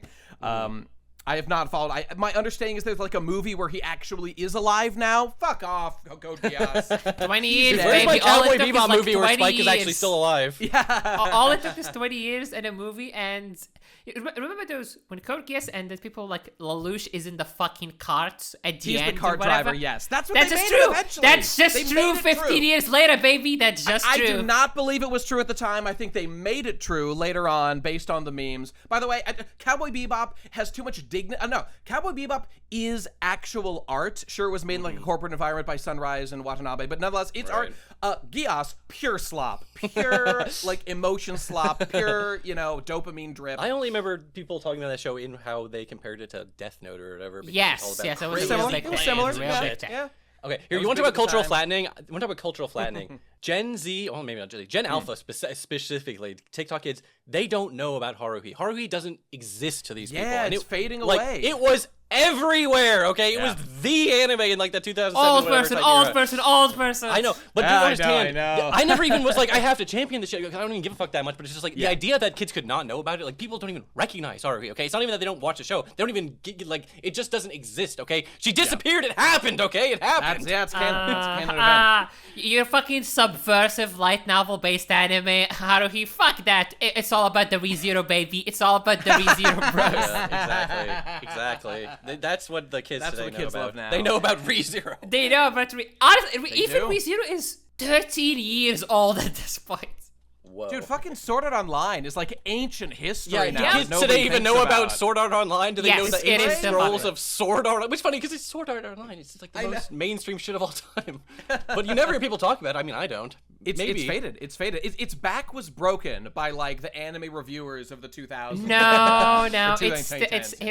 It's still printing money. They're still coming out with movies and new seasons. I think the last season was like 2 years Holy ago. shit, really? It's still making games, bro. Yeah. Oh, all right, if you say so. My God, profitable movies, not flops. I'm talking they make real-ass money. It's a real franchise. It's still going. I knew this wasn't like dead, but I just don't hear people talk about it. It is still pretty big. Speaking of like cultural impact and Wikipedia and something, I think I've noticed this. Obviously, we've all encountered it. Something, good, media franchise finishes and then like, damn, bro, this sucked. And then a couple of years later, somebody pops up and is like, actually, this was good all along. And history gets rewritten from that point this happens forward. to everything. Okay, people were trying to do revisionism about like one of those dog shit Assassin's Creeds just because it looked good in some of those. And I was like, what are you talking about? I feel like I'm literally going insane because I remember when this came out, everyone hated it. The Star Wars prequels is the big example that comes to my mind. Perfect. Like, you know, they were like sort of liked at first, and then sort of everybody began to hate them. Really, I mean, when I was young, there's revisionism about the revision. People are saying people only didn't like this because of RLM. It's like, no, people That's are not making true. fun of Jar Jar that's not instantly. It is not true at all. In my experience, so funny. I watched them when I went to the midnight release of episode 2 and 3. I missed, the first one was a little young. I was like 9 at the time or something. But the thing about it is I really liked the original Star Wars. Didn't really think about that much. These came out. I went to see them. The thing is, I just completely forgot about them. I was like, this is not on my cultural radar at all. I don't care. And then later on, RLM sort of made it an issue. And I think for people in my camp, they began to think, wow, this sucks. But those guys, the RLM guys that were sort of raised with Star Wars, all along, they were burning with anger at how much these sucked and how different they were, from the source. It's so bizarre how dismissive it is to just be like, oh yeah, the Star Wars movies came out, and here is the audience reaction. Well, you see, it was kind of overblown. And I'm like, what do you mean overblown? It's just, hey, there's a couple 100,000 people that saw this and just thought it sucked. Were they brainwashed? It's actually fine if you like the prequels or whatever, and I can't even help but like have a Many newfound do appreciation for them after. There's a defense now for we it. know how bad it could have been with the Disney bullshit, but at least we're getting crazy, wacky George ideas or whatever. I'm not gonna pretend like those are good movies exactly, but they're kind of fun to watch in a weird way.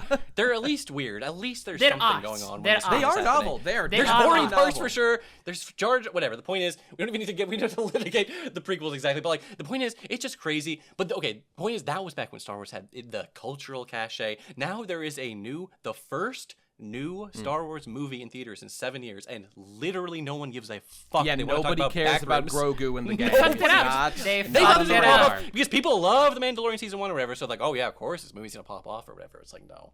But dude, this cares. segues literally perfectly into like the only other thing that I want to mention, which is like the thing that I watched like a day or two ago. So it's like Star Wars, nobody gives a fuck and it's dead because it's run itself through the ground and has been obliterated completely by the tidal wave of culture that just it couldn't handle, and it tried to make something that just fucking sucks. Everybody hates it. I know that the term defenders, but whatever, who gives a shit? To me, it's dead. But there's this other stuff that comes from this like internet culture stuff that we've been talking about, weird niche fandoms, forums. This literally comes from 4chan. Because I want to talk about the Backrooms movie that just came out and all the Backrooms stuff. Because, like, this is everybody knows this, but, like, yes, The Backrooms, which is a big movie that's doing extremely well right now, made by the 19-year-old guy who became 20, who was put in charge of this movie because he made the YouTube videos. That kid can't even drink alcohol legally. What the fuck? He cannot drink alcohol legally, no. But he made this fucking movie and was, like, given by, like, A24 Pictures, which are, like, they're making pretty good stuff. They just were, like... Now, to be fair, I watched like Red Letter Media, so I'm cribbing some of their points that I didn't know. But like he was like given guidance by the studio. They didn't like totally let him like run wild, but like studios don't know what Backrooms is. They don't even care. You know what I mean? No, it's like they don't even have notes to give. They trusted him. They trusted this like I can't even imagine that. Right? To make trusting a director. Alpha, what? I don't even know. I don't understand. What? Dude, it's crazy because Disney would hire directors like Lord Miller, and then they would try and do interesting, unique things, and then they would get fired for not doing the most corporate, bland directing of all time. Well, this guy succeeded. Imagine if it had tanked. You know, that wouldn't have gone so well. True. But literally received an ad from one of my friends, and she was like, "Hey, I just watched the Backrooms movie. It's so good. Literally as of 1 minute ago." Okay. There you go. Funny. It is good. But that's what I mean. Okay, Grogu had $100 quadrillion of marketing everywhere. And nobody gives a fuck. This just has word of mouth. Remember word of mouth? This used to be like a thing. But it is so funny. Because people know Backrooms has been like a quote unquote meme for a while or whatever. But like, this is so funny because this is literally just the modern day version of what happened on Something Awful. Dude, it was birthed. The 4chan post happened on X, 4chan.org/X in 2019. That's what it comes from. That's crazy because it feels spiritually older than that. I know it does. I swear to God, I could be lying, but I swear to God, people used to post that Backrooms image, but now it didn't have the text. It was just like, look at this as a weird liminal space. Or I think it was before people even knew the word liminal space. This is what made it a thing, as far as I'm aware.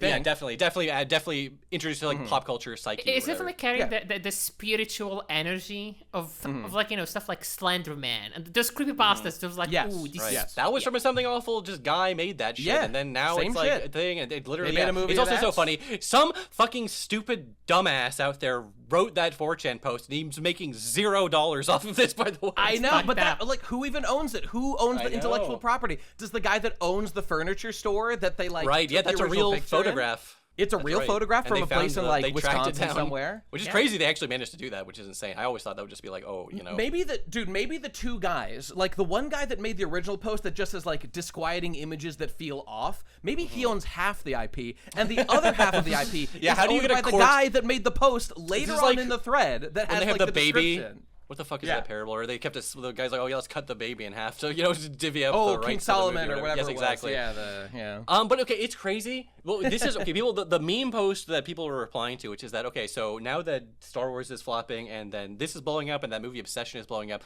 Our corporation is going to start trawling through like old green text to try and find the new blockbusters. It would happen. I need someone to reach out to me. Let's get a AAA blockbuster movie about fucking Operation Soda Steel and the fucking dude, they got to bring you in to consult on that. Do you want to know the worst thing to ever happen in the history of media was the FNAF movie was made and it made $1 bajillion fucking dollars, and now every indie horror games is gonna get a fucking adaptation.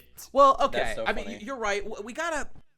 I wonder how much of this is good, because like, okay, the Sonic movies came out and they were popular, and this is really like the embrace of like millennial core like meme culture stuff, because you know the Sonic movies have a relatively straightforward plot. But just for example, I saw the first one, I didn't see the second one, but I saw the third one. Like Keanu Reeves as Shadow is a meme pick. Yeah, it is a meme pick. People I like Keanu Reeves, but I it's completely cool. agree it is a meme pick because they just want people to turn their heads and be like, whoa, or whatever. It's John Wick. Necessarily, John Wick. necessarily he does the same wrong with that. voice Exactly. John Wick. It is hilarious and based that Shadow is John Wick in, you know, I mean, that's what I mean. That's why they did that casting, because they just want people to be like, oh, that's funny. It's fine. Hilarious.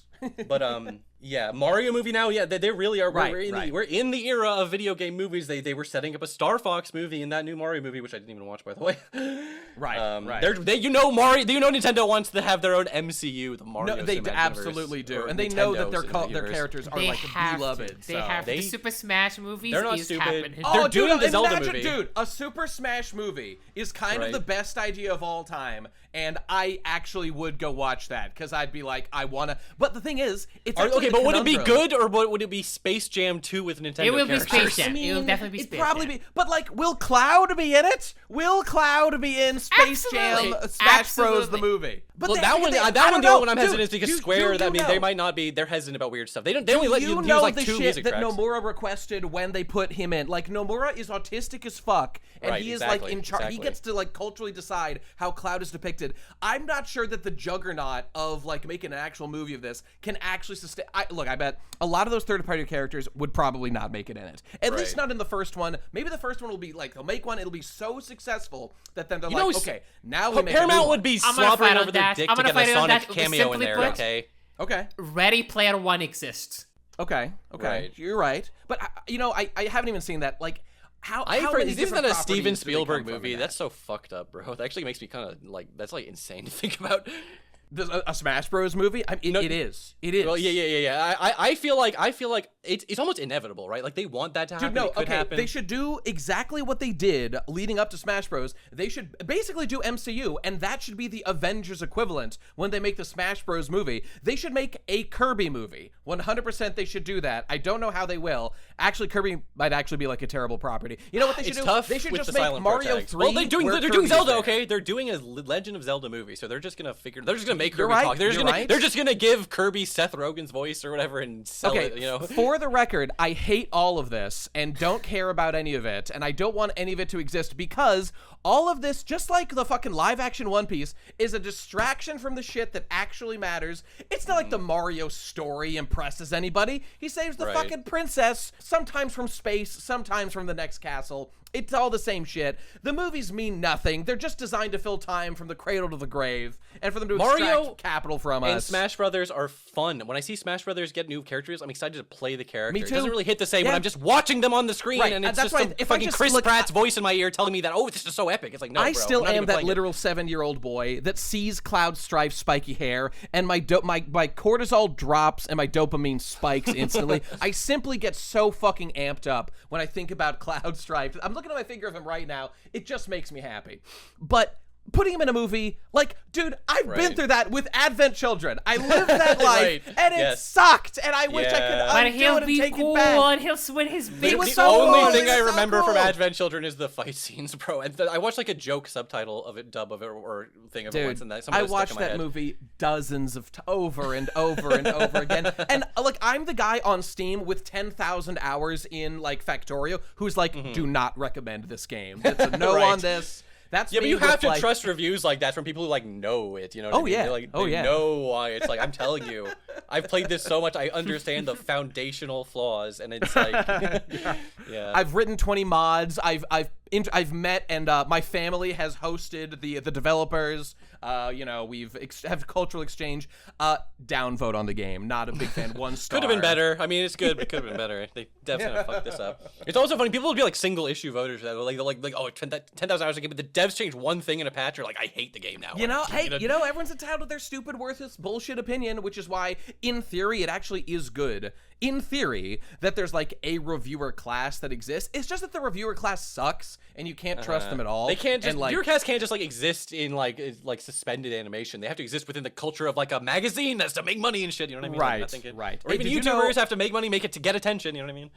My buddy Mark, the Electro Underground, who was on the first 2 episodes of this show, he wrote like a couple of articles for Nintendo Power and just got fired because like he just couldn't play the game, or maybe he quit. I forget exactly what it is. But he's just a guy that's I love him for it. He's autistic as fuck. He's got his like particular things about games. He's very similar to me, and he's got an extremely high bar and is hypercritical, and just wants things to be good, not stupid and bad, and like doesn't play the game the way that like the actual enlisted reviewers that work on like Nintendo Power or fucking Game Informer or whatever still do or whatever. Not that all those people are bad. I'm just saying they're kind of like in the system, whereas like Mark here is like a rebel and an edgy outsider and doing, you know, his crazy epic reviews of like, whoa, he made a review about Pragmata and didn't even spend an hour talking about the ethics of like the girl having blonde hair and bare feet. What are you doing, buddy? That's what everybody wants to hear about. Look, we need different perspectives. Okay, so there is some value in like Joe Normie's take on how a fun game would be if you pick it up. But I also like to hear the perspective of the guy who's like, you know, autistically dissecting God Hand and is like, this is why it's the greatest combat system of all time or whatever. And I love that. Yeah. And the people who are good at character action games are the people I want to be reviewing character action games. You know what I mean? That's the thing. It's about finding, and this is really how YouTube works basically. If you're like a game person and you want game reviews, you seek out the guy that makes the kind of game review that suits the things that you care about. So like, you know, and sometimes they don't exist, and that's a shame. But you find people as close as you can, which is why, like, just for example, I always liked, I think Noni was arguing me about this. I can't even remember. But, like, hey, at least the completionist, he's, like, completing the game 100%. It's like, okay, a lot of people are not doing that. That is a mark of, like, thoroughness that many of That's people actually don't do. very true, because sometimes you need to know that, because like I would always say like Mario Sunshine is an amazing game to get 70 shines in and beat and have fun with, but it is a miserable game to get 120 shines in and 100%. Yeah, that kind of like tiered approach. It's kind of like on like howlongtobeat.com. They show you the like how long to beat the main story and Thank how long God to for that 100% fucking it. website though. Like, I don't even know how to. I would, like, there's so many games I'd be like, Dude, that's the my more I get, the homepage. more That's my homepage. Every browser I open, I gotta know how long. the does it more take? dude, the amount of like the sigh of relief I get when I see games are like short and they have like endings now, you know, it's like I just play like I love it, you know, I love a nice game with lots of content. Sometimes you want to sink your teeth into something like that, but the older I get, it's like I don't even like I appreciate a roguelike almost more than I even want to play one, because it's like, do I even need another like 500-hour time sink in my life for Roguelikes this shit? are you know, they're a time sink. They're designed to kill us. But I slowly respect over time, the you know? gameplay design or whatever. It's just like, I don't know, in multiplayer games, like I love a good multiplayer game, but it's like I'm not young, man. I don't have time to just know life TF2 and get obscenely Are good you at this for a no reason. Slay the Spire kind of guy? You get into that at all? Okay, I need to get into Slay the Spire, because that is I've heard nothing it'll but waste great your things. life, but it is very good. I see. That's what I mean. This is what I mean. We need like old people in retirement homes need to be hooked up to like roguelike machines or something to keep them sane or whatever. And keep them away from like fucking Fox News and shit. You know what I mean? Get them away from the voting booth. Get them hooked up on video games. Well, we gotta have a fusion of Fox News. We gotta get Megacrit to like develop a Fox News based roguelite where they can like progress to the end and get different endings where like the communists win, oh no, or the patriot Americans win. You know, we gotta somehow we can figure old people. this out. We can just put them in fucking like VR headsets and let them live their own little fake realities. They'll never even know the difference, and it'll be better for everyone. Their grandkids can come visit them. They can jump into VR real quick. They can live up to whatever fake idealized version of themselves. Exactly. You can just generate whatever crap you need to impress your parents or whatever, and then you can be on your day. The sheeple need to be guided by the loving hands of, for example, us here at the Internet Genius Council. We know what's better than you do. We will gatekeep the media that you need to consume. We will obliterate you if you cross our path even one fraction of a fucking millimeter. And this, I just think, is the ideal way to construct society, with a cabal of intellectual elites hidden from the shadows, puppeteering everyone from behind closed doors. And you'll thank us for the privilege, even if you don't know. This is an old idea, by the way, the philosopher kings ruling society. And here's a thought I've always had, which it never would happen, of course, because it's like, I feel like if you want to be in Congress or whatever and make like important decisions that affect the lives of everyone, that's fine. You just need to live in like a pauper's community. Like, you can have $0 for the rest of your life. For the rest of your life, you really want to be that guy making the decisions for everyone. You can't be doing it to enrich yourself or make your own shit better. You know what I mean? There's something to that. You have to live in a literal glass house, and everyone can look in and see what you're doing all day. And, if you fuck with people too much, you know what they say about people that live in glass houses? They get fucking assassinated, and that's, you have to live in a zoo, and everyone that enters the zoo is handed a free sniper rifle, and they can just aim at you. And if you ever do anything bad, then it's over for you, chump. But with media curation specifically, like, there's too much of it these days. You literally need people to like tell you, another. Because like, I don't even understand. Are normies just like raw dogging like broadcast TV, watching like reality TV, or like if you ever open YouTube in a private browser and see the shit they recommend to you on the homepage, it is like a nightmare. It's like, I don't even want to say it's like Black Mirror. Black Mirror is old hat compared to the shit we've got going on in real life these days. Man, I the good old days when life was just Black Mirror. Oh, I look back on those. I know. Those were the halcyon days. It was easier to understand back then. Indeed. Well, hey, we're getting close to 2 hours. That might be a good time to wrap it up here, guys. Any other comments you want to make, Noni? Any thoughts? Old people. Okay, he hates old people, understandable.